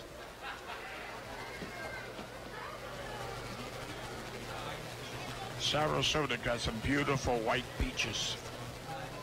Great swimming area. Not a shabby place to live at all. No. Stayed there many, many a night. Kimber set. Brings the 1-2. Spinning, breaking ball down and away. Gould leaves it there, 2-2. Do you remember did you ever hear of the Kansas City Royals Academy? Yeah. Well, that was me, of course. and I had my second tryout in Jacksonville. Oh, okay. And that was some program. Although the farm director, scouting director killed it. Mr. Kaufman later in his life said one of the biggest mistakes he ever made was closing the academy. Kimber set the 2-2 pitch. Cut on and missed. Slider in the dirt. Not picked up cleanly by Fulton, but he's able to grab the baseball and tag out Gould for the final out of the inning. Otters finally kept off the scoreboard for the first time tonight. We'll go to the 6th. It's Evansville 5 and Joliet nothing here on WUEV 91.5 FM, brought to you by Krokemeyer and Kahn. Why Old National Bank? Old National Bank began in 1834 with just one room and a passion for helping people prosper.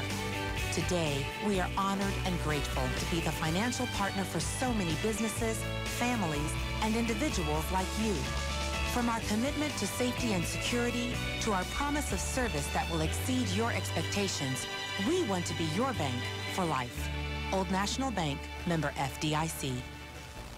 This Evansville Otters broadcast is made possible through support from New Image Travel.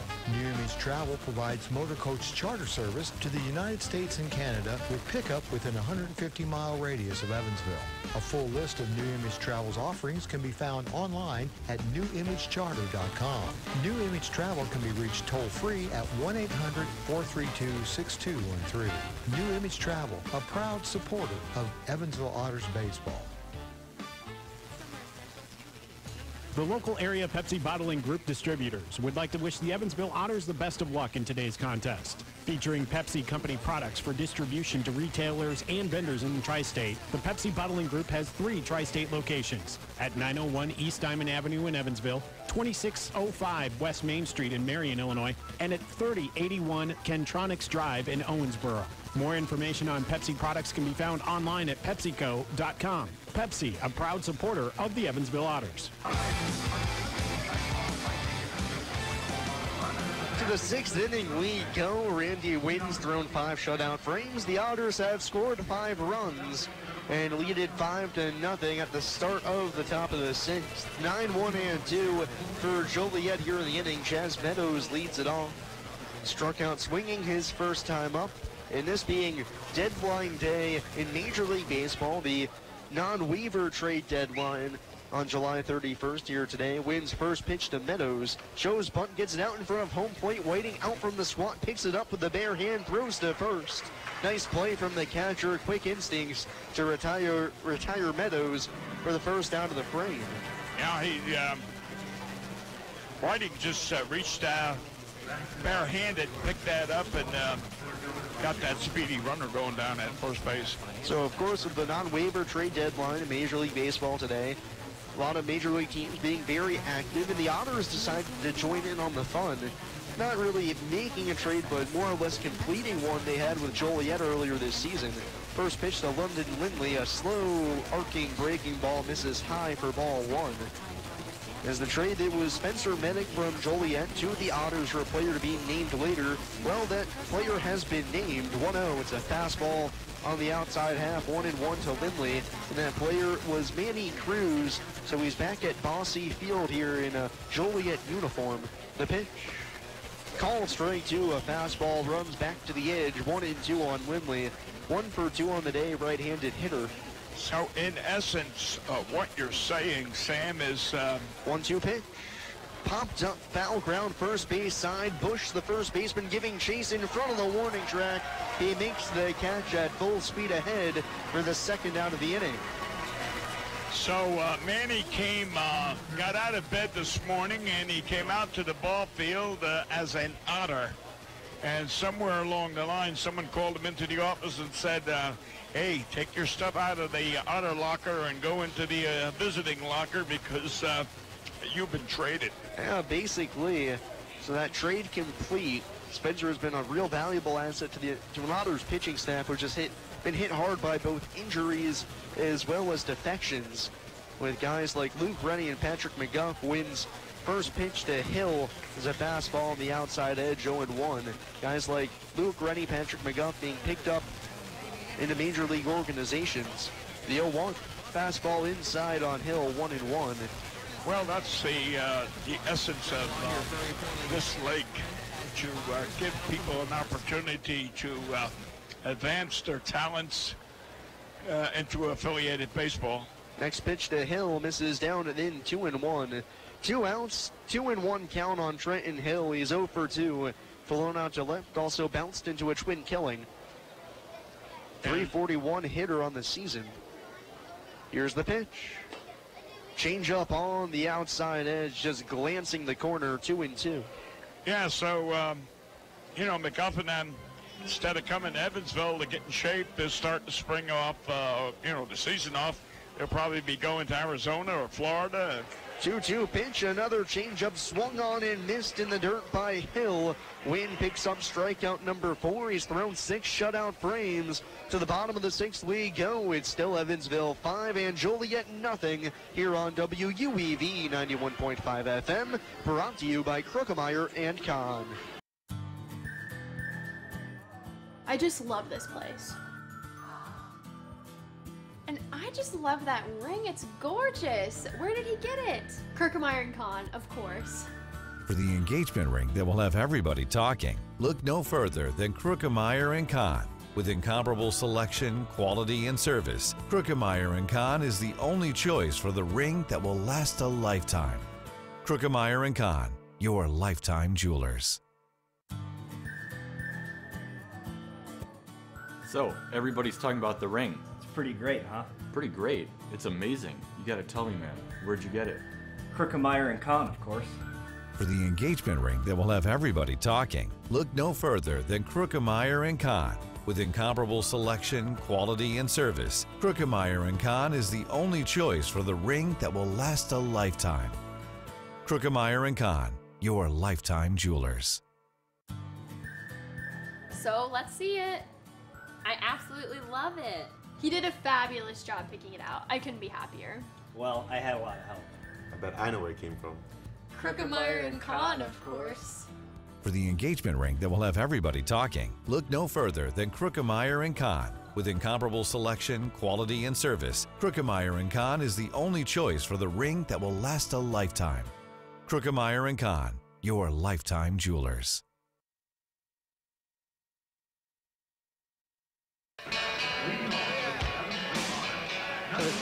Bottom half of the sixth inning we go. New arm on the mound for the Joliet Slammers. It's Skylar Janice on to pitch, right-handed tosser. 6'4", 200 pounds. 9-1-2 in the order for the Otters. Hunter Cohen leads it off. The first pitch is a fastball at the knees on the outer third, 0-1. So Janice comes on for Corey Kimber. On the hook for the loss right now. He goes 5 innings, gives up 9 hits, 5 runs, 3 earned, 2 walks, and 5 punch-outs.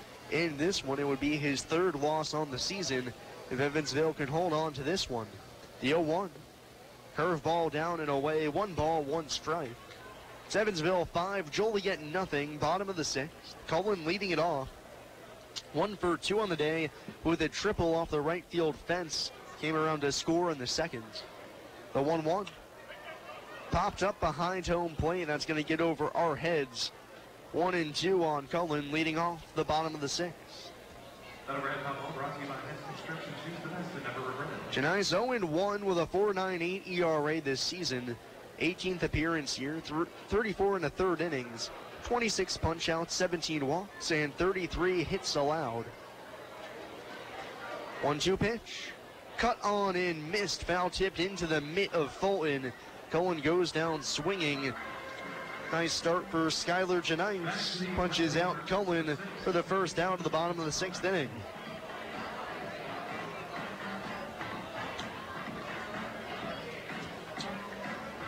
Janice from Maidstone, Ontario, up in Canada. First season here with Joliet.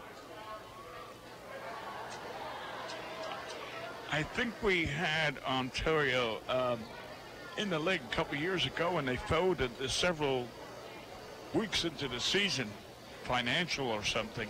I know Andy McCauley, obviously the Otters manager, used to manage up in Canada. First pitch to Cronin, misses low, 1-0, and won a championship there with the London Werewolves. Yeah, but I think Mike Rondowski was our play-by-play announcer, and Mike hadn't been out of the country, and 1-0 to Cronin, fouled back to the screen, 1-1.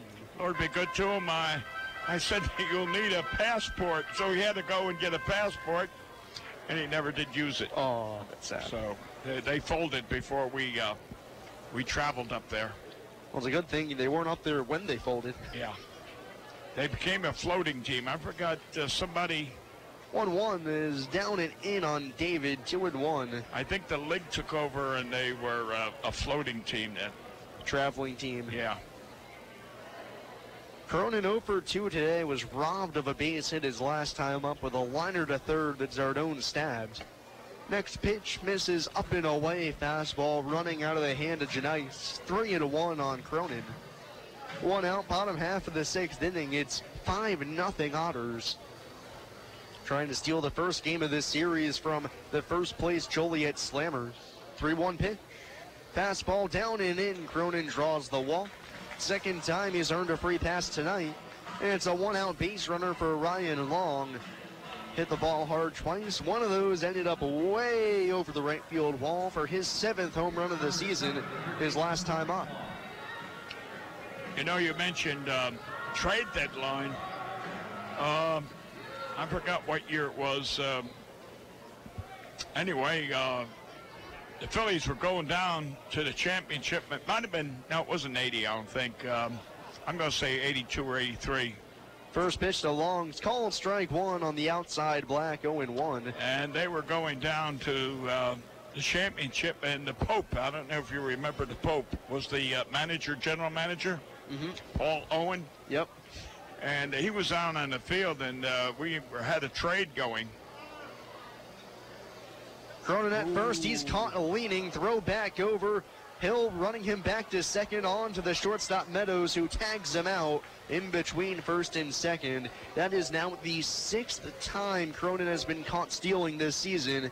as he's only stolen 4 bases on the year. Well, would you count that as caught stealing or caught attempting to steal? Caught attempting to steal. Either way, it's counted all the same. Right, but if I recall, he's been picked off several times in that move. He's been running before the ball is released by the pitcher. So 0-1 to Long, bounces in 1-1. It might have been something in my head, but I swore I heard somebody yell from the Joliet dugout, "He's running." And then immediately after that, the pitcher on the mound, Janice, threw over to first. 1-1 to Long. Called strike 2, a fastball just able to nip the outside black, 1-2. So 2 outs now, bottom half of the 6th, 5-0 Evansville leads.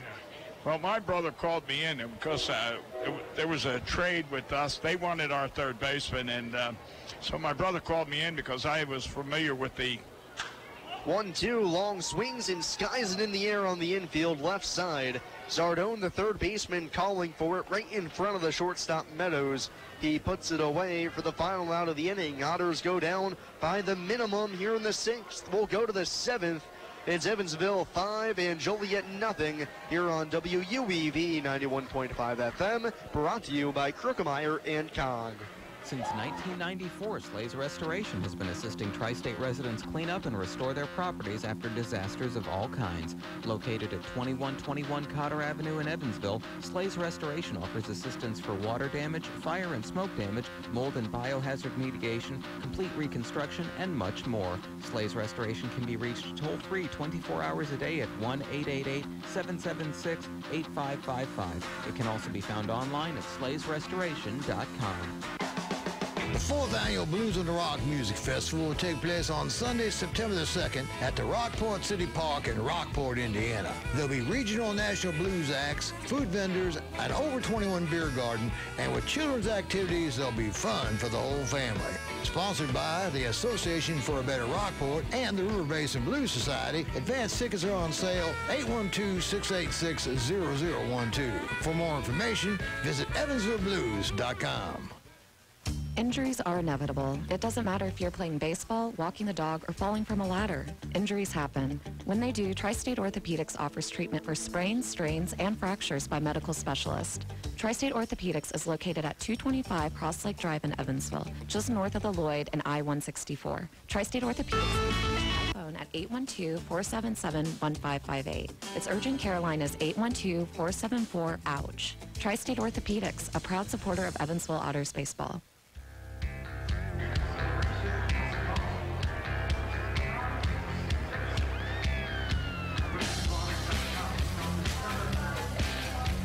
We go to the top half of the 7th inning. Randy Wynn back out there for yet another frame with his Otters leading 5-0. Danny Zardone leads it off 3, 4, and 5 in the Slammers order with Evansville up 5-0. Randy gets his sign, and before he can come home, time is called at the plate. So we'll reset here with Zardone kicking things off here in the top of the 7th. Randy into his motion, his first pitch. Skips in a slider off the mask of Fran Whiting to flex into the Otters dugout, and a nice bare hand stab by Andy McCauley saves hitting coach Bobby Siegel from getting struck in the head. Nice reaction time. Or actually, that was Max Peterson, the pitching coach. Beg my pardon. Either way, some nice reflexes. Yeah, by Andy. Yeah, he just reached up and took it out of midair. But either way, 1-0 on Zardone. Wins next pitch. Fastball poked in the air down the right field line. That's going to slice out of play. Count even at 1. Whiting's going to go out and have a quick chat with Wynn about how they want to attack Zardone. Well, try to finish up that story real quick. Anyway, I was invited into Philly to be involved in the trade, and the game got over, and the Pope was managing, so we had to wait until the game was over. So Jack went up. 1-1, fastball misses high and outside, 2-1. Jack went up in the press room in the 7th inning. I stayed down watching the game in down in the field, and finally I went to get into the elevator. Kicking the 2-1, a slider wraps out of the outside edge. 3-1 on Zardone. With one of our scouts, local, and they wouldn't let me in the elevator. So Wynn deals the next pitch. Popped in the air to shallow center field. Shortstop Gould going out. Left fielder Wells coming over. He dives. It's off his glove and it'll drop in shallow center for a base hit to open up the 7th. I'm not sure why Hunter Cullen wasn't underneath that ball, because that baseball was just about in straightaway center shallow. But Wells was calling for it. Tried to make a diving grab. Would have been sensational in shallow center. It's amazing he got even anywhere close to catching that, considering how far he had to run, but it's a leadoff knock for Zardone. Well, Wells came over 2 football fields to get that, whereas first pitch to Justin Garcia misses outside 1-0. All Hunter had to run was about maybe 50 to 100 feet. So again, that is a questionable what happened. Yeah, it's extremely strange to see that from Hunter, who we've come to know as a extremely good defensive center fielder. Well, especially after earlier he made that sensational play in center. And you had the JJ, the shortstop was out there as well, so he must have misread that. Yeah, must have lost in the lights or something. Yeah. Garcia left-handed bat, the pitch. Fastball misses downstairs, 2-0. So an ominous start to the inning. Top of the 7th, the runners at first. Nobody out. Otters leading 5-0. Garcia 0 for 2, bounced back to the mound, also struck out swinging. Wynn's been able to rack up 4 punch-outs thus far. The 2-0 offering, big rip sent back to the screen, 2-1. Yeah, well, the Pope had a ruling that the press, TV, radio, and all that newspaper couldn't go down to the locker room until a half hour after the game to let the players cool off. And anyway, Vince, who was our scout, started a tirade. 2-1, big swing and a foul at the plate, just in front of the catcher, Whiting. Tried to golf a breaking ball, 2-2. He started yelling and cursing, and all these newspaper, TV, radio people were there, and saying, well, the general manager's brother, Bill McCune, is here, and he has to be upstairs at the trade, and Bill McCune. Well, the next thing, I made the headlines in the Philadelphia Inquirer. I got accused of all the cursing. Oh, boy. 2-2 on Garcia, the pitch. Popped off the end of his bat, dribbles to the backstop on the ground. Still 2-2. Zardone's at first, a threat to run. But with Joliet down by 5, I doubt they're going to be risking outs here. He's stolen 14 bases, been caught 5 times. Well, I've been in this league for a long time, and I've seen teams down by 8 or 9 they steal. So, the 2-2, fastball runs inside. Tried to front door it there on Garcia, but Wynn can't get it back to the edge. And the count's full 3-2. Well, watch your manager. Well, now he finally came alive. Had his hands behind his hand. Back there he is there, clasping his hands, and he's not very, doesn't give a lot of signs. Nobody out, top of the 7th. The payoff pitch. Fouled straight back again by Garcia, just missing on that fastball. It's been the second or third time this at-bat now. Garcia's done that. Yeah. With a man of his power, you don't want to tempt fate too much. Well, earlier in the game, we had that runner, the strikeout, throw-out play with the runner on.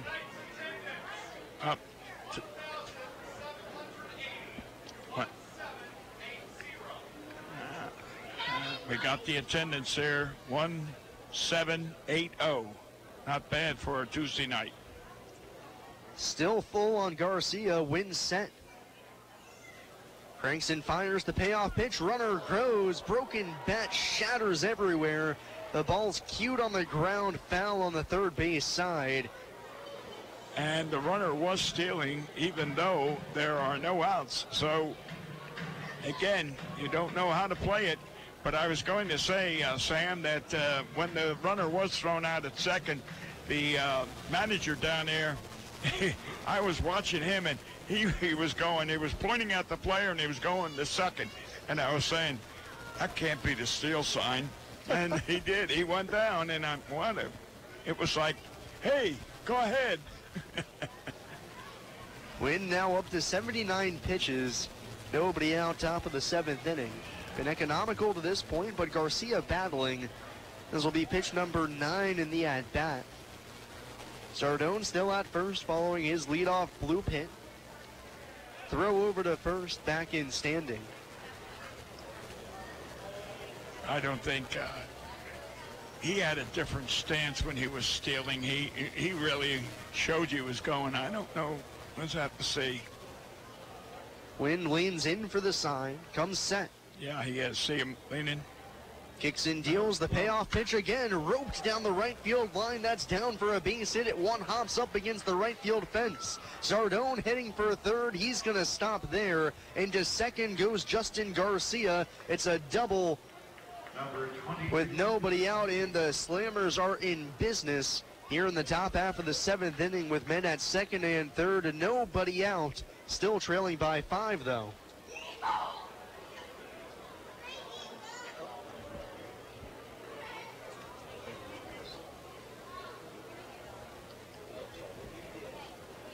Well, we've got a situation. We got runners on second and third, and there are no outs right now. This is the first time that Wynn has found himself in a jam, especially second and third, no outs. But, well, they're still ahead 5-0. So even though those 2 runs are on, it makes no difference. First pitch to the next batter. R.J. Thompson's hit out to short, bobbled by Gould off his glove. It'll trickle in front of him. A run will come home to score. We'll see how they score it. A run's home anyways. It's an error on Gould. Garcia stays put out at second base, and a little bit of trouble here to start the top half of the 7th inning. Men at first and second. It's now 5-1. Otters in front. But with the Slammers still threatening, 2 on and nobody out for Ridge Hoopy Haslam. How did you see that play, Sam? I thought J.J. was going to throw it home. It looked like he was scooping it so he'd get in a position to throw it at home. But, again, I don't know. It should have been a double play situation. No, I shouldn't, because you had runners in second, third. There was no double play, Mike. First pitch to the next hitter, Haslam misses for ball 1. It's now 5-1, Evansville in front, but a little trouble here in the frame. 2 on, nobody out. The 1-0 bounced on the ground to short, should be 2. Gould fields, underhand flip to second. Throw back to first is in time. 6-4-3, roll it up. The 3rd double play the Otters have gotten here tonight, and 2 big outs here in the top of the 7th. Man advances to third. Number 23. And Jeff Iceland's going to come out and argue with the field umpire, Chris Dykman. I'm not sure what about. The runner at second, Thompson, still on the bag. He thinks he should be safe. The argument's going to end with Iceland just saying a few words. Thompson wiped off the base pass. It's a 6-4-3 double play. Garcia on to third.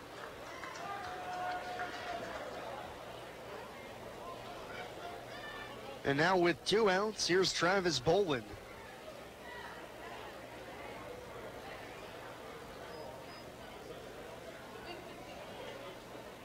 Well, that was certainly a big play, and helps the Otters. Even if this guy on third scores, it's nothing to worry about. Runner at third, 2 outs. The first pitch to Boland. It's a curveball on the outside corner called strike 1. Boland's 0 for 2 this evening. Evansville leading 5-1, top half of the 7th inning, excuse me. What that double play could do if Wynn's able to get out of this frame by retiring Boland, the 0-1. Curveball just off the outside edge, count even at 1. As his pitch count's just about at 90 pitches now. A total of 89 rather on the night right now. Should be good to go to come out for the 8th inning, which would be a great relief for the Otters bullpen. If Randy can come out for one more frame. 1-1 pitch. Slider again, missing down and away. Boland leaves it there, 2-1. Right fielder for the Slammers right now 0 for 2 on the night. Bounced back to the mound, also flown out to center. 2 outs, a man at third. It's now 5-1. Evansville leads after the J.J. Gould error at short allows Zardone to score. 2-1 pitch. Skied in the air on the infield, a high pop-up. Cronin, the second baseman, calling for it on the infield grass towards first. He puts it away for the final out of the inning. Wayne works out of the second and third no-out jam with just 1 run. It's time to stretch. To the bottom half of the 7th we go. It's Evansville 5 and Joliet 1 here on WUEV 91.5 FM. Brought to you by Krugemeyer and Kahn. I just love this place. And I just love that ring. It's gorgeous. Where did he get it? Krugemeyer and Kahn, of course. For the engagement ring that will have everybody talking, look no further than Krugemeyer & Kahn. With incomparable selection, quality, and service, Krugemeyer & Kahn is the only choice for the ring that will last a lifetime. Krugemeyer & Kahn, your lifetime jewelers. So, everybody's talking about the ring. It's pretty great, huh? Pretty great. It's amazing. You gotta tell me, man. Where'd you get it? Krugemeyer and Kahn, of course. For the engagement ring that will have everybody talking, look no further than Krugemeyer & Kahn. With incomparable selection, quality, and service, Krugemeyer & Kahn is the only choice for the ring that will last a lifetime. Krugemeyer & Kahn, your lifetime jewelers. So let's see it. I absolutely love it. He did a fabulous job picking it out. I couldn't be happier. Well, I had a lot of help. I bet I know where it came from. Krugemeyer and Kahn, of course. For the engagement ring that will have everybody talking, look no further than Krugemeyer & Kahn. With incomparable selection, quality, and service, Krugemeyer & Kahn is the only choice for the ring that will last a lifetime. Krugemeyer & Kahn, your lifetime jewelers.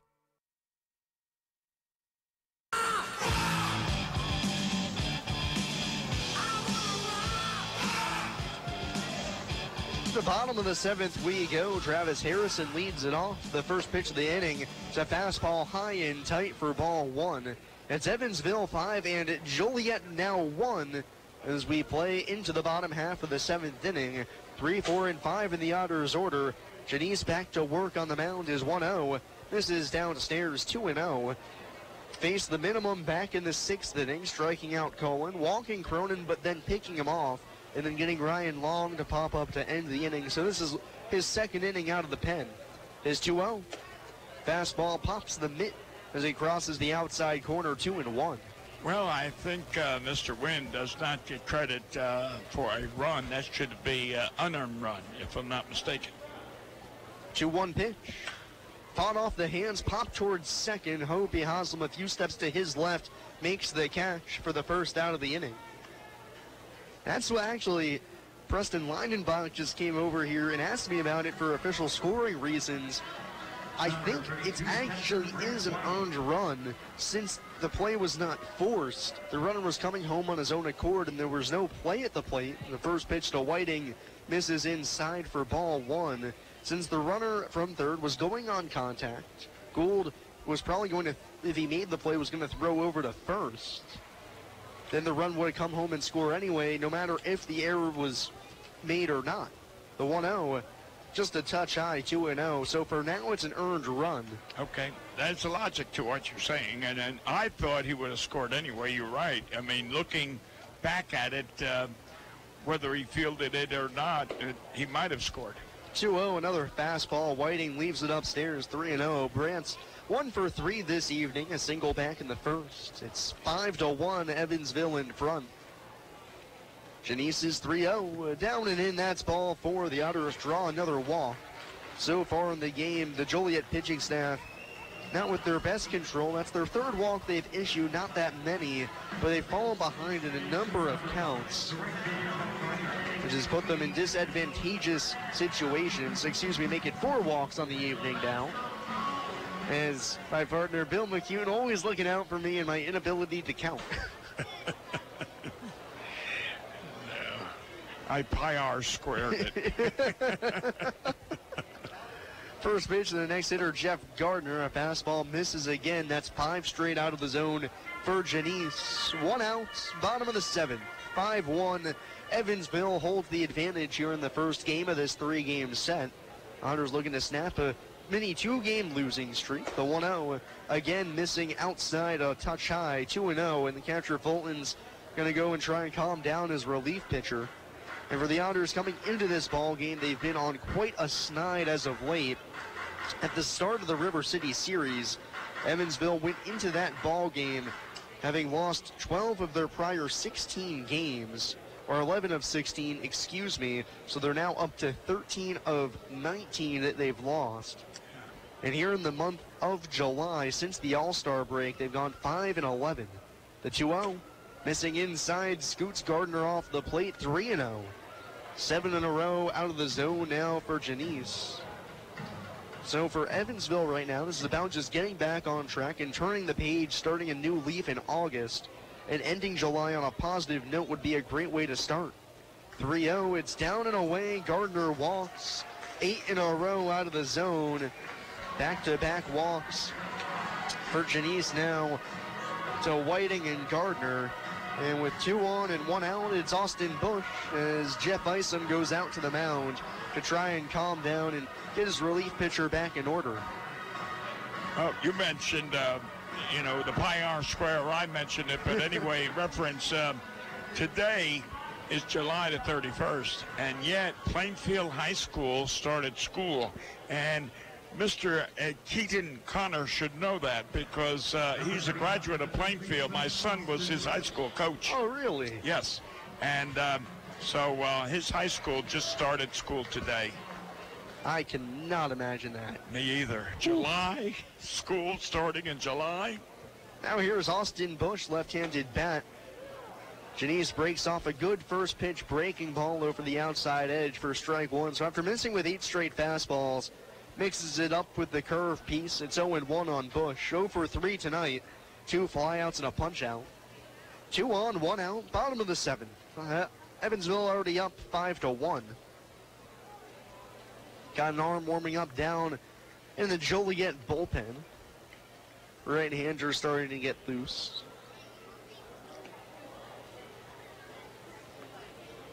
Bush set the single-season mark at UC Santa Barbara for most home runs. That was 20 during his final year there. His 0-1 swung on and missed off the glove of the catcher Fulton. Whiting taking off for third. The throw in is low. Can't be picked cleanly by Zardone. Whiting in safely to third. Gardner up to second. Some good base running, aggressive base running by the Otters, taking an extra base. And now with the count 0-2 on Bush, 2 in scoring position. And the third baseman just saved them a run. That was a bad throw from the catcher in the dirt. And third baseman there blocked it beautifully. Otherwise, it might have been 2 runs scoring. Not only the runner on third, but heck, that wouldn't have gone that far out in left field, and possibly another run could have scored. Bush has got a battle here, 0-2. Infield's going to come in for Joliet. Already down by 4 runs. Can't afford to fall behind by another tally. Bush a strikeout candidate, though. Will try and stay alive. The 0-2. Breaking ball laced back up the middle. That's through for a base hit. 1 run's going to score. Here comes Gardner. He'll score standing. It's a 2-run single for Austin Bush. And the Otters have blown it open. It's now 7-1 Evansville. You know, Sam, I could be a Monday morning quarterback and second guess. That's one of the things I don't like about the infield playing in. That would have been a normal ground ball out if the infield was back. But when you play the infield in, the infielders, their range is limited. But the Otters benefited, so that's what counts. Joliet trying to cut off the run. Bush beats the infield in. Now the next pitch to Zach Wells is on the outside edge, 0-1. Bush with his first RBIs as an Otter, numbers 1 and 2. He's now at first. Wells at the plate, 2 for 3 on the day, 2 singles and a stolen base. Right-handed bat, the 0-1. Shot foul back behind the screen, 0-2. Bush did have a hit, 1 for 4.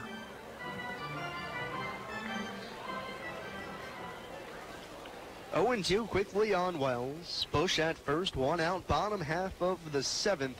It's now 7-1 Evansville. The pitch just off the outside corner, maybe a touch high as well with the heater. 1-2 on Zach.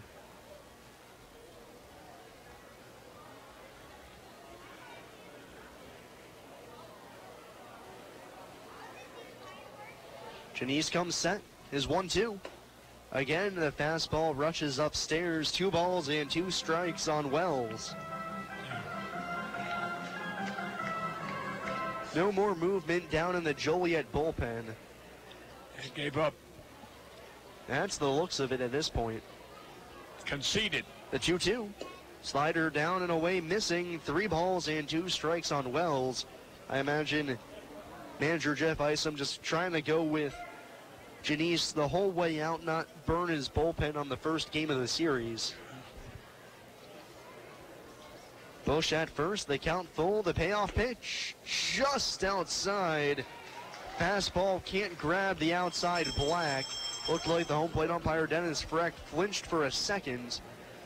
Third walk of the frame allowed by Janice. Up to second goes Bush. Wells over to first.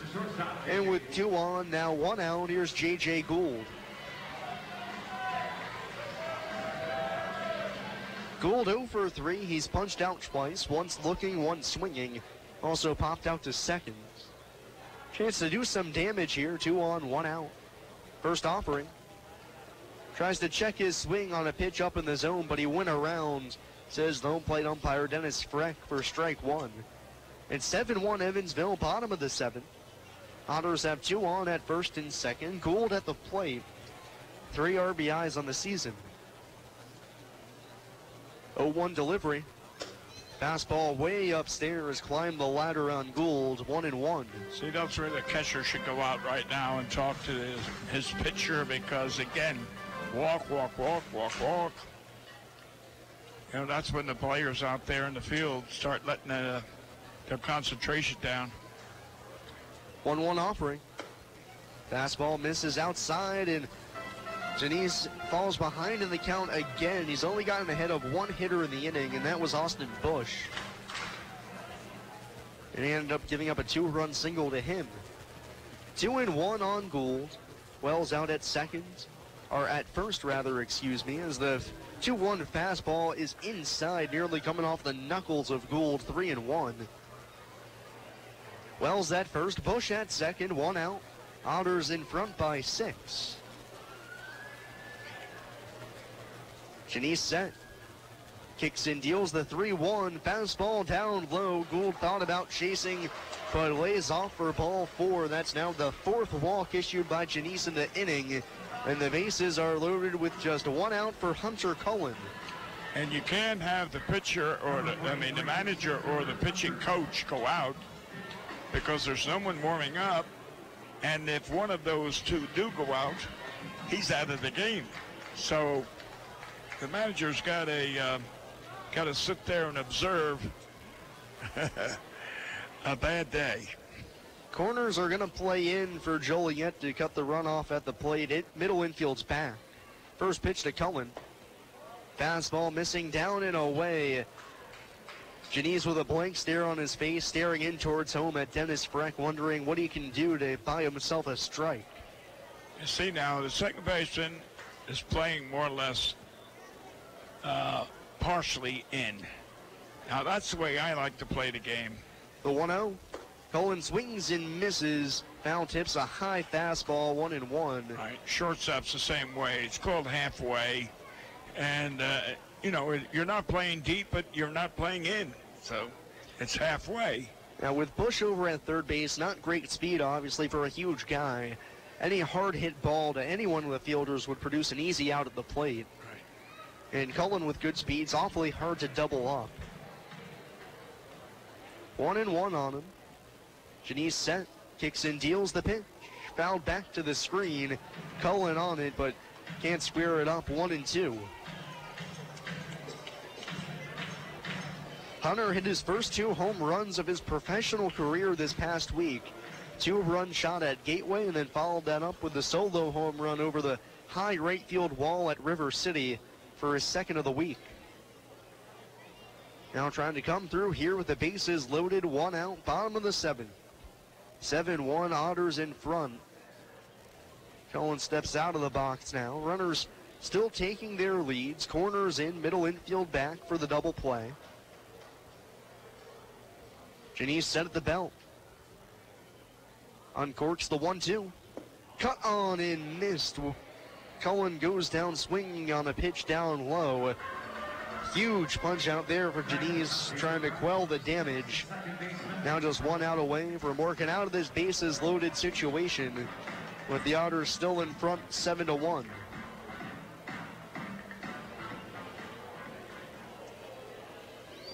Now it's David Cronin, 0 for 2, but 2 walks, hit the ball hard back in the 4th when he lined out to third base. And the infield's all playing back now. And again, they could afford to. It's a force at any base. Bases loaded, 2 outs. Cronin left-handed stick. The first pitch. Launches a fastball, glide over the outside half, knee high, 0-1. 7-1, Evansville in front, bottom of the 7th. Nobody warming in either pen right now, so Randy Wynn due to go back out for the 8th. He's been pitching very well thus far. 0-1 pitch. Inside, nearly hits the back foot of Cronin. Able to stutter step out of the way, 1-1.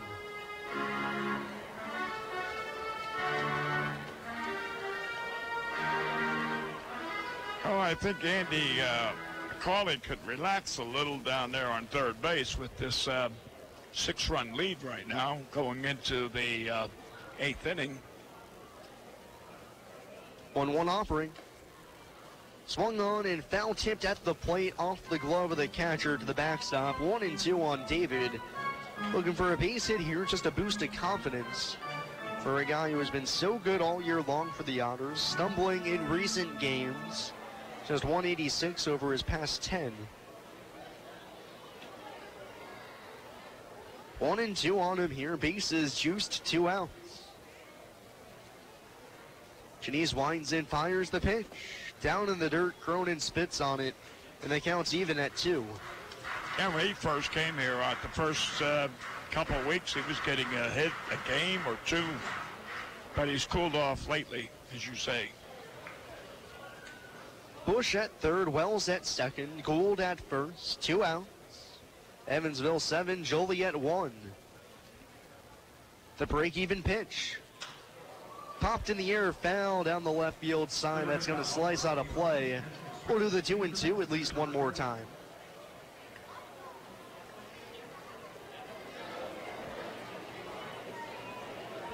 Well, there's no breeze whatsoever out there. That flag is just laying limp. And it's not a humid night, so it's a beautiful night to watch a baseball game. So it's a beautiful night to be outside in general. Yeah. And before the 2-2, Cronin calls time, getting impatient with Janice coming to the set. Well, the Otters are going to have a lot of activities this month. I was reading Preston's notice of all the promotions. The 2-2, just down and in. Cronin with a fantastic take there. Plays off and the count's full, 3-2. There's education night. And then there's a park in the park. And I think the veterans, another one for veterans. And Knights of Columbus are coming here August the 16th. Count full, 2 outs, runners go. The payoff pitch, called strike 3, fastball at the belt. Cronin rung up looking, back-to-back punch-outs for Janice to get out of the frame. And we'll go to the 8th. Evansville extends their advantage. It's the Otters 7 and Joliet 1 here on WUEV 91.5 FM, brought to you by Krookemeyer and Kahn. GD Ritzy's is a proud supporter of Evansville Otters baseball. GD Ritzy's menu features hamburgers, grilled chicken sandwiches, old-fashioned peanut butter and jelly, and ice cream. With 3 Evansville locations: west at 4810 University Drive, on the north side at 4320 North 1st Avenue, and on the east side at 601 North Green River Road. GD Ritzy's is open from 10 a.m. to 10:30 p.m. Sunday through Thursday, and 10 a.m. to 11 p.m. on Friday and Saturday. GD Ritzy's, a proud supporter of the Evansville Otters. The Pizza Brick Road always goes to Tyroni's. Not in the mood for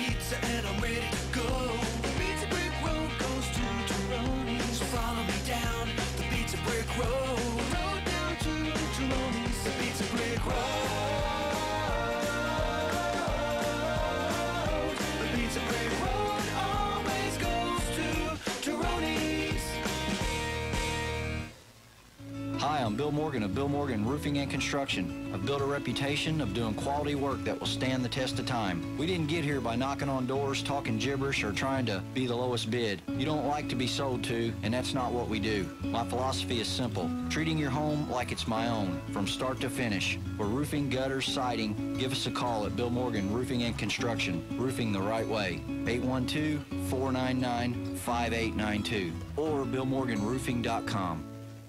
91.5 WUEV Evansville. For those listening in Otterville land, well, you like that one, huh? Otterville land? Yeah. I've never heard that one before. Well, all right.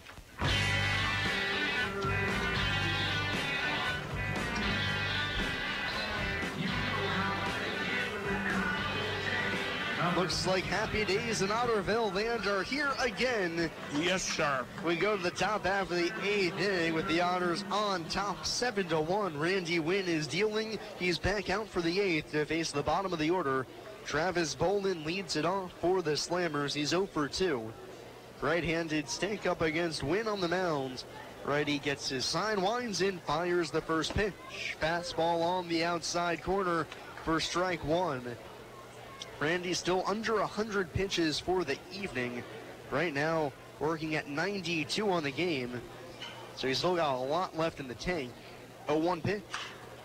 Popped in the air to shallow left field. Ryan Long, the third baseman, going back just onto the outfield grass. About 2 steps into fair territory next to the line. He puts it away for the first out of the inning, and Bolin is retired. Or excuse me, that was Trey Fulton, as I unfortunately marked it wrong down in my scorebook. Trey Fulton flies out to shallow left for the first out of the inning. Trey Fulton impersonating Travis Bolin apparently to me for the first out of the inning. I'm not going to say a word.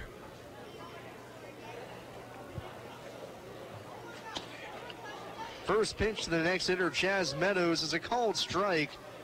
And I think Grant Whiting and Randy Wynn were a little bit off the same page there. So they'll go over the signs again after strike one.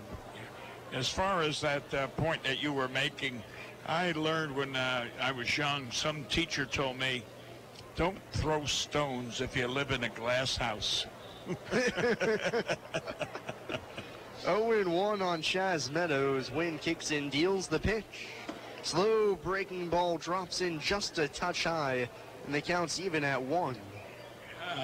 My observation so far, Sam, and I stand to be corrected by your observation, but 1-1 pitch, fastball called strike two. A nice heater there from Wynn, fires it over for strike two. I had made mention that earlier in the game he was fastball, fastball, fastball. Now he seems to really have mixed up his pitches, and there's more breaking pitches than fastballs in the latter innings. 1-2. Just like that one. Popped in the air, foul ground, first base side. Catcher waiting up the line, calling for it. About halfway up the first base side, he puts it away in foul territory for the second out of the inning. Back to the top of the order, number 1, center fielder London Lindley.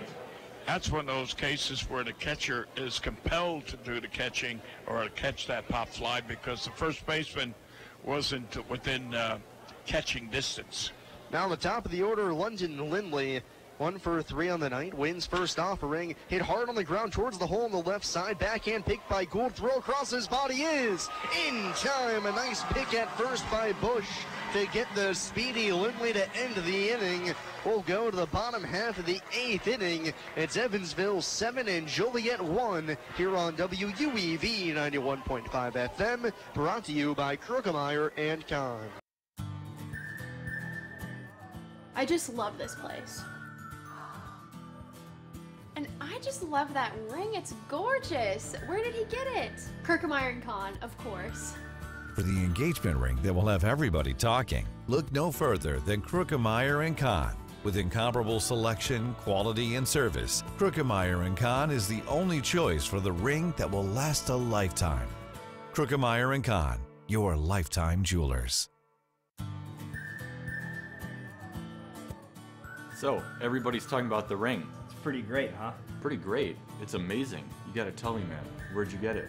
Krookemeyer & Kahn, of course.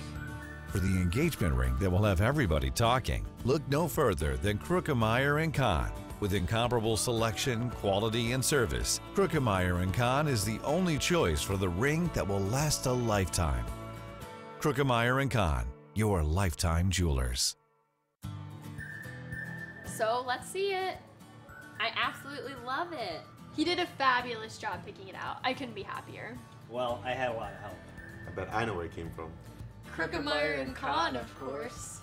For the engagement ring that will have everybody talking, look no further than Krookemeyer & Kahn. With incomparable selection, quality, and service, Krookemeyer & Kahn is the only choice for the ring that will last a lifetime.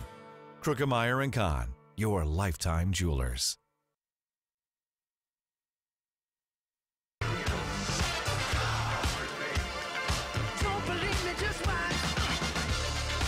Well, this is about to get fun. Joliet not wanting to waste another arm in their bullpen, already down 6 runs. They're going to eschew the DH. And Trenton Hill, who was playing first base, is going to hop up on the mound, as Justin Garcia, who had been the DH, is going to play over at first now. So this is the first time this season the Otters are going to see a position player pitch, and they got to hand it to Hill. He's firing pretty good out there on the mound, a southpaw. So Trenton Hill, who started the game at first base, is going to come on and toss the baseball for Joliet in this one for the bottom half of the 8th. Not the first time he's pitched. He's made 1 appearance on the season. That was back on May 30th. Went 2/3 of an inning against Washington in a 13-2 defeat, allowing 5 runs on 2 hits, 2 walks, and a strikeout. 2/3 of an inning? First pitch to Ryan Long's a fastball over the outside corner, strike 1. Gotta hand it to Hill. He's looking pretty fluid out there. I tell you, I thought he was a refined pitcher. The 0-1. That one spiked in all the way to the backstop, 1-1. So alert, alert, we got a position player on the mound. This is gonna be fun. Ryan Long leading it off, 1 for 3 with a home run. 1-1 pitch. Just down low, 2-1. And I've always thought personally, when you put a position player on the mound, especially one like Hill, who's still riding it up there pretty good, it puts so much pressure on the hitter. 2-1 pitch, ripped on the ground to first, off the glove of the first baseman Garcia, and it's going to trickle into right field. Newly inserted into the game after being the DH all day long. Garcia, with his first attempt, makes an error on the first chance he gets. And baseball's funny that way. As soon as you're entered into the game, you get a shot. And Long aboard at first after the E3. But it puts a lot of pressure on the hitter facing a position player on the mound, because you don't want to be the guy to strike out or get an out in this situation, because you know your teammates are going to let you have it. Yeah. Yeah. First pitch to Harrison, fastball at the knees, called strike 1 on the outer third. But I'll tell you what, Sam, I like his delivery. He's low side arm, but it looks like he's got some mustard to his pitch. And that slider he threw earlier got a good bite. 0-1 pitch. Drilled down the right field line, but that's going to slice out of play. No balls and 2 strikes. He's got that lanky body, you know, the long arm. Hill, 6'4", 210 pounds. And this is something I would absolutely love to see. Here in his bio, it says that he is ambidextrous. I want to see him flip that glove around and throw right-handed. Fastball high, 1-2 on Harrison. It's 7-1 Otters, bottom half of the 8th. Trenton Hill, the first baseman on the mound for the Slammers. The ambidextrous, the left-hander, dealing to Harrison at the plate. I don't remember the guy's name. It was Eau Claire, Wisconsin, 1953. We were playing St. Cloud. Charlie Fox was the manager, good friend of mine. Later in life, of course. 1-2, missing down and in. Slider sweeps across the plate, 2-2. And the pitcher I remember was Mexican. That I remember. And he was ambidextrous. Oh. And one batter he threw righty, and one batter he threw lefty. Now to top it off, 2-2 pitch. Flown foul out of play on the right side. Still 2-2. And to top it off, he got thrown out of the ball game because the next one of the pitches he threw his glove. And then the manager and then the umpire said, "That's it, you're out." I remember when the recent switch pitcher, the first one in a while to make the major leagues, Pat Vendita, 2-2 pitch. Outside, ball 3-2. When he was in the minor leagues, they hadn't yet established a rule for if a switch pitcher's on the mound and a switch hitter comes to the plate, what happens? So they went through about a 5-minute ordeal where the pitcher on the mound and the switch hitter at the plate kept on changing sides for about 5 minutes until the umpire straightened up and said, "You got to pick one." Payoff pitch downstairs for ball 4. Harrison goes to first, Long up to second. First 2 on with nobody out. Here in the bottom of the 8th, Otters already up by 6. Now, which one? The batter had to declare he was... I think the umpire at the time declared that the pitcher had to choose first, and then the hitter chose. And then I don't know what the official rule ended up being that they passed, but I think it's that going into the at-bat, you have to declare as a pitcher first. First pitch to Brent Whiting, fastball missing just inside for ball 1. Well, I've never faced that situation, so I wouldn't know how to rule on it. I would say to the pitcher, "You're right. Hey, you're either a righty or a lefty." 1-0 pitch. Whiting swings and grounds it over to first. Garcia going towards second, throws to first, low, back to first. That's a double play. Nice job by Trenton Hill on the mound. Not only pitching well here, fielding his position, getting over to first for the tricky 3-6-1 double play.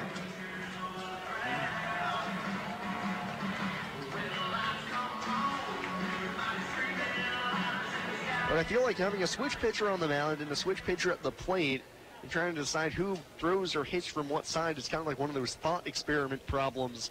I mean, tree falls in the forest, nobody's around to hear it, doesn't make a sound.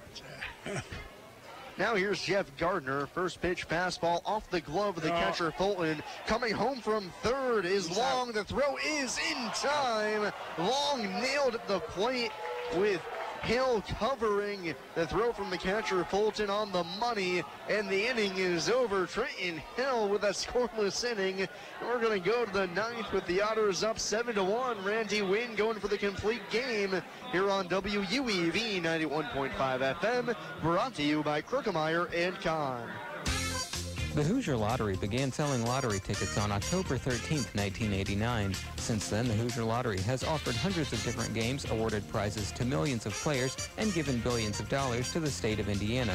The Hoosier Lottery's mission is to responsibly provide innovative and entertaining lottery games for the benefit of the citizens of Indiana. To learn more about the Hoosier Lottery, visit them online at HoosierLottery.com. The Hoosier Lottery, a proud supporter of Evansville Otters baseball.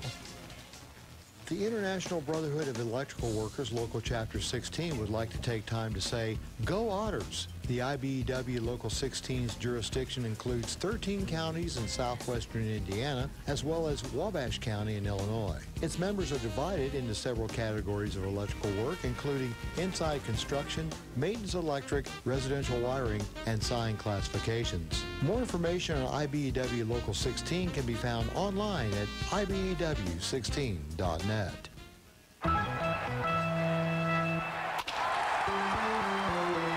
Hi, this is Joe Townsend from JMT Restoration. We are proud to be a sponsor of the 2016 Frontier Champion Evansville Otters. If you ever have a mold or water restoration issue in your home or business, give us a call at 812-205-5384. JMT Restoration Service, where professional work meets affordable pricing. Remember, go Otters! Jay.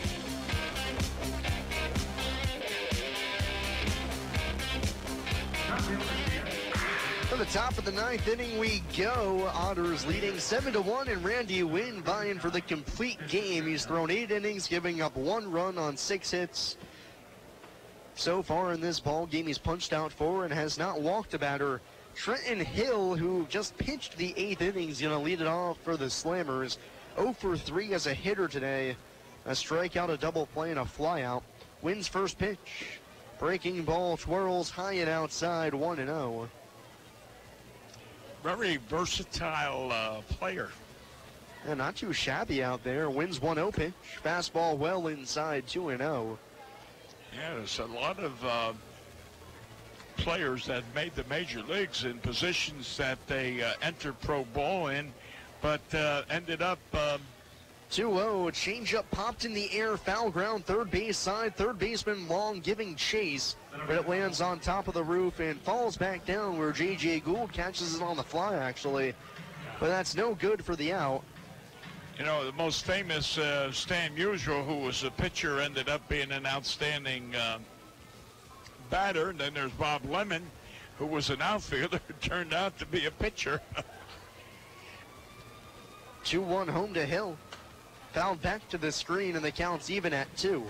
And didn't one of those gentlemen that didn't show up at the home run derby was a outfielder pitcher? Rick Ankiel started as a pitcher, got the yips, and then became a major league outfielder just for fun. Right. The 2-2 fouled back to the netting again. Count stays even at 2-2. It's 7-1 Evansville, top half of the 9th inning. Otters looking to snap a little mini 2-game losing skid and grab a game from the first place Joliet Slammers with the best record in the Frontier League. Wynn kicks in, deals the 2-2 pitch. Bounce on the ground, right back to him, deflects off his glove but falls to his feet, picks it up with the bare hand and throws over to first to get Hill. One away in the top of the 9th. Talk about cool. Randy didn't even look like he ever flinched or anything on that ball back to him. Just calm, cool, and collected. Yeah, he didn't get excited. That's that was most important, because most of the pitchers, well, I shouldn't say most, a lot of pitchers, they'll just... First pitch to Danny Zardone. A slider hangs a little high. Can't find the zone for ball 1. They'll go off the earth and hurry up and throw the ball, and before you know it, the runner's on second base. The 1-0, fastball glides over the outside corner. A nice pitch from Wynn, 1-1. Yeah. Randy now into the 100s on the pitch count at 106. His next pitch. Slider down and away. Zardone tries to check his swing, and indeed he does, says Chris Dykeman down the first base line. 2-1. You know, it was Paul Richards. I don't know if you recall who Paul Richards was. The 2-1 pitch. Foul tipped into the glove of Whiting. The count's even at 2. Former Major League catcher, Major League manager, Major League general manager, and he was with the Kansas City Athletics at the time. Break-even pitch, grounded back to the mound off the leg of Wynn. He stabs it at the dirt in front of him to throw out Zardone at first. Deflected off his calf and fell right down to his feet. A little kick save and a beauty for the second out of the inning here in the top of the 9th. Randy Wynn 1 out away from a complete game. The trainer is coming out, but something tells me Randy Wynn is not going to let this complete game get away from him. Anyway, Paul Richards, when he was general manager of the Kansas City Athletics, was the one that instituted that if you throw over 100 pitches, you got to get yanked. So he was the one. He was also the catcher that invented the big pancake catcher's mitt. First pitch to Justin Garcia is a curveball on the outside corner, strike 1.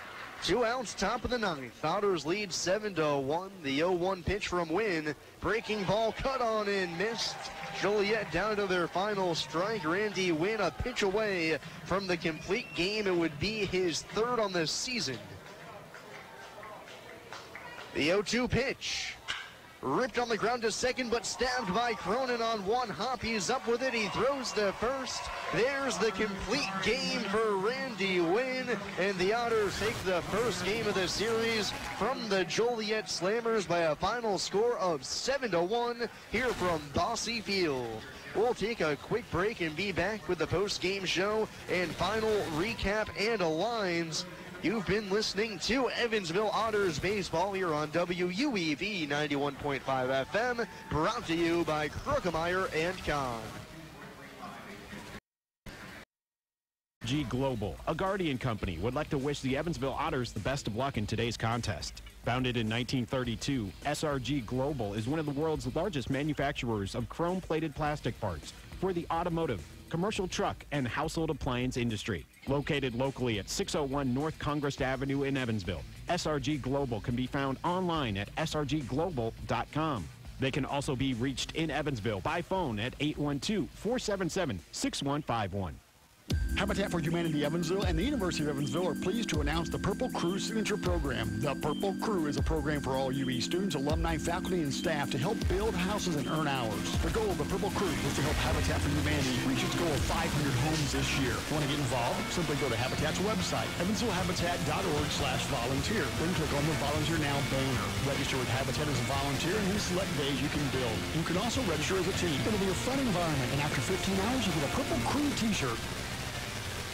I'm Billy Bolin, and I want to share some exciting news with you about Mickey's Kingdom. Back in 2004, our community came together to build Kids Kingdom, and I'm proud to say our community is coming together again. This September, we're going to build a larger, better, and more accessible playground for people of all abilities, including a swing and merry-go-round that accommodate wheelchairs. The original playground was 12,000 square feet. Mickey's Kingdom will be 20,000 square feet, have a poured-in-place rubber surface, and will climb higher in the air. If you would like to learn how you can help, please visit our website at mickeyskingdom.downtownevansville.com.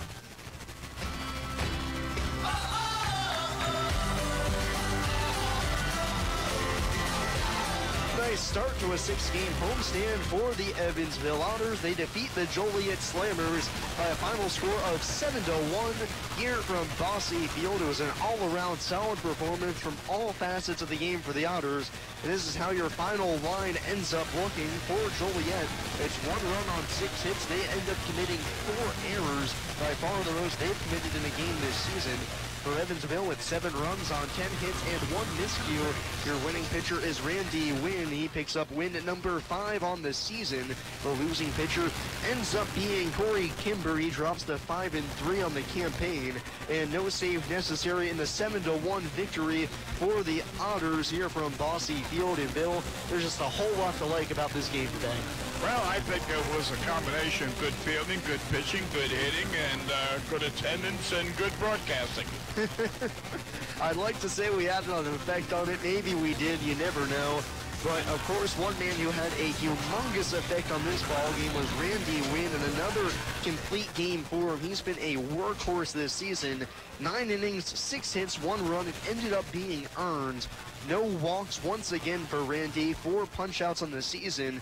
After an outing that was shaky his last time out, 7 innings, 4 runs allowed, he comes out and absolutely shoves against the best team in the Frontier League and holds them to just 1 run across a complete game performance. And for that, Randy Wynn, you are tonight's player of the game. Remember, fans, the player of the game is brought to you by Western Ribeye. When you're craving excellence, Western Ribeye and Ribs satisfies. Call 812-476-5405 to make reservations. In this game, the Otters ended up swatting 2 big home runs. Solo shots for Travis Harrison as well as Ryan Long, each of them their 7th on the season. Austin Bush with a big 2-run single. Hunter Cullen with a triple of his own. Jeff Gardner scored twice. Just up and down the lineup. I believe, looking back at it now, yes, in fact, everybody reached base at least once in this ball game. Just up and down the order, everybody getting it done, contributing here and there. A couple of double plays turned pretty nicely. Strike them out, throw them out, ground balls up the middle. 6-4-3, 6 unassisted, 3. Just all around the best performance, personally, I think we've seen from this Otters team in quite some time. I agree with you on that, Sam. Like I said, you know, all they need to do is get a little pitching and get some timely hitting, and they got it. So, you know, Randy gets that steak at the ribeye, right? You can go and try and ask for it. Well, you know, I was over there the other day, and I had some family members, and I picked up the tab, and I didn't get no free dinner. Well, hopefully Randy fares a little bit better. But anyways, tomorrow, the second game of the series, the Otters will try and win their 2nd straight against the Slammers and pick up the series victory and try and climb at least 1 game closer in the division. Tomorrow's matchup is going to end up being Tyler Vale on the mound for the Otters. He's going to square up against Scott Hoffman for the Joliet Slammers. Vale 2-3 with a 5.18 ERA this season. Hoffman 6-3 with a 3.56 earned run average so far this campaign. So it's going to be a pretty good one here tomorrow. Hopefully Vail will be able to work deep into a game again. He pitched solidly against Gateway his last time out. And we'll see what Scott Hoffman has to offer in his first outing of the season against the Otters. I'm sorry, go ahead. Go ahead, Bill. No, I was going to say, one thing we didn't mention was the aggressiveness on the field. I mean, we had quite a few stolen bases, and I think that added up to the overall fine play of the game. Yeah, 2 stolen bases in the games for the Otters, and a lot of things that don't show up in the box score as well. You think about out in left field, the play where Jeff Gardner scored on the error by the left fielder, Andy McCauley even deciding to send him there, forcing the issue on Joliet. And, 4 errors, part of that, sometimes that's caused by defenses just not playing very well, but other times it's caused by forcing the issue and forcing errors like Hunter Cohen did at third, drawing a throw back to third base and forcing the catcher to make a absolutely terrible throw back to the bag. Right, that's the point. Well taken insofar as aggressiveness forces mistakes. And now looking at the scoreboard, River City already lost their first game of their doubleheader to Windy City earlier today, 4-2. Right now, River City are actually losing 5-4 in the top half of the 5th to the Thunderbolts. So if River City loses both of those games, Evansville would gain a game and a half on them. And then Normal at the top of the division, right now, they just lost 4-3 to the Washington Wild Things. They get walked off on, so the Otters pick up another game. They're now 2 games back of the Corn Belchers. River City still a half, or for now, a full game back, depending on how their second game ends. Looking around the rest of the league, Gateway up 3-1 from the top of the notch at Lake Erie. Florence up 4-2 at Schaumburg, looking for an interdivisional win there. Then Windy City 5-4 over River City for now, and Washington just walking off 4-3 over the Corn Belchers. Well, that's going to do it for us here from Bosse Field this evening. We'll be back with the next contest tomorrow at 6:35 p.m. Again, Tyler Vail versus Scott Hoffman in that one, with the Otters looking to win their second straight against the Joliet Slammers to pick up the series victory in that one. Want to say thank you to my producer back in the studio, Paul Mattingly, and all the hard work that he does here for WUEV. Everybody who stuck around and listened to an awesome complete game victory for Randy Wynn, 7-1, the Otters winning. For my partner, Bill McHugh, I've been Sam Jelinek here from Bosse Field. Hope you join us tomorrow. This has been a presentation of Evansville Otters baseball here on WUEV 91.5 FM, brought to you by Krugmeyer & Co.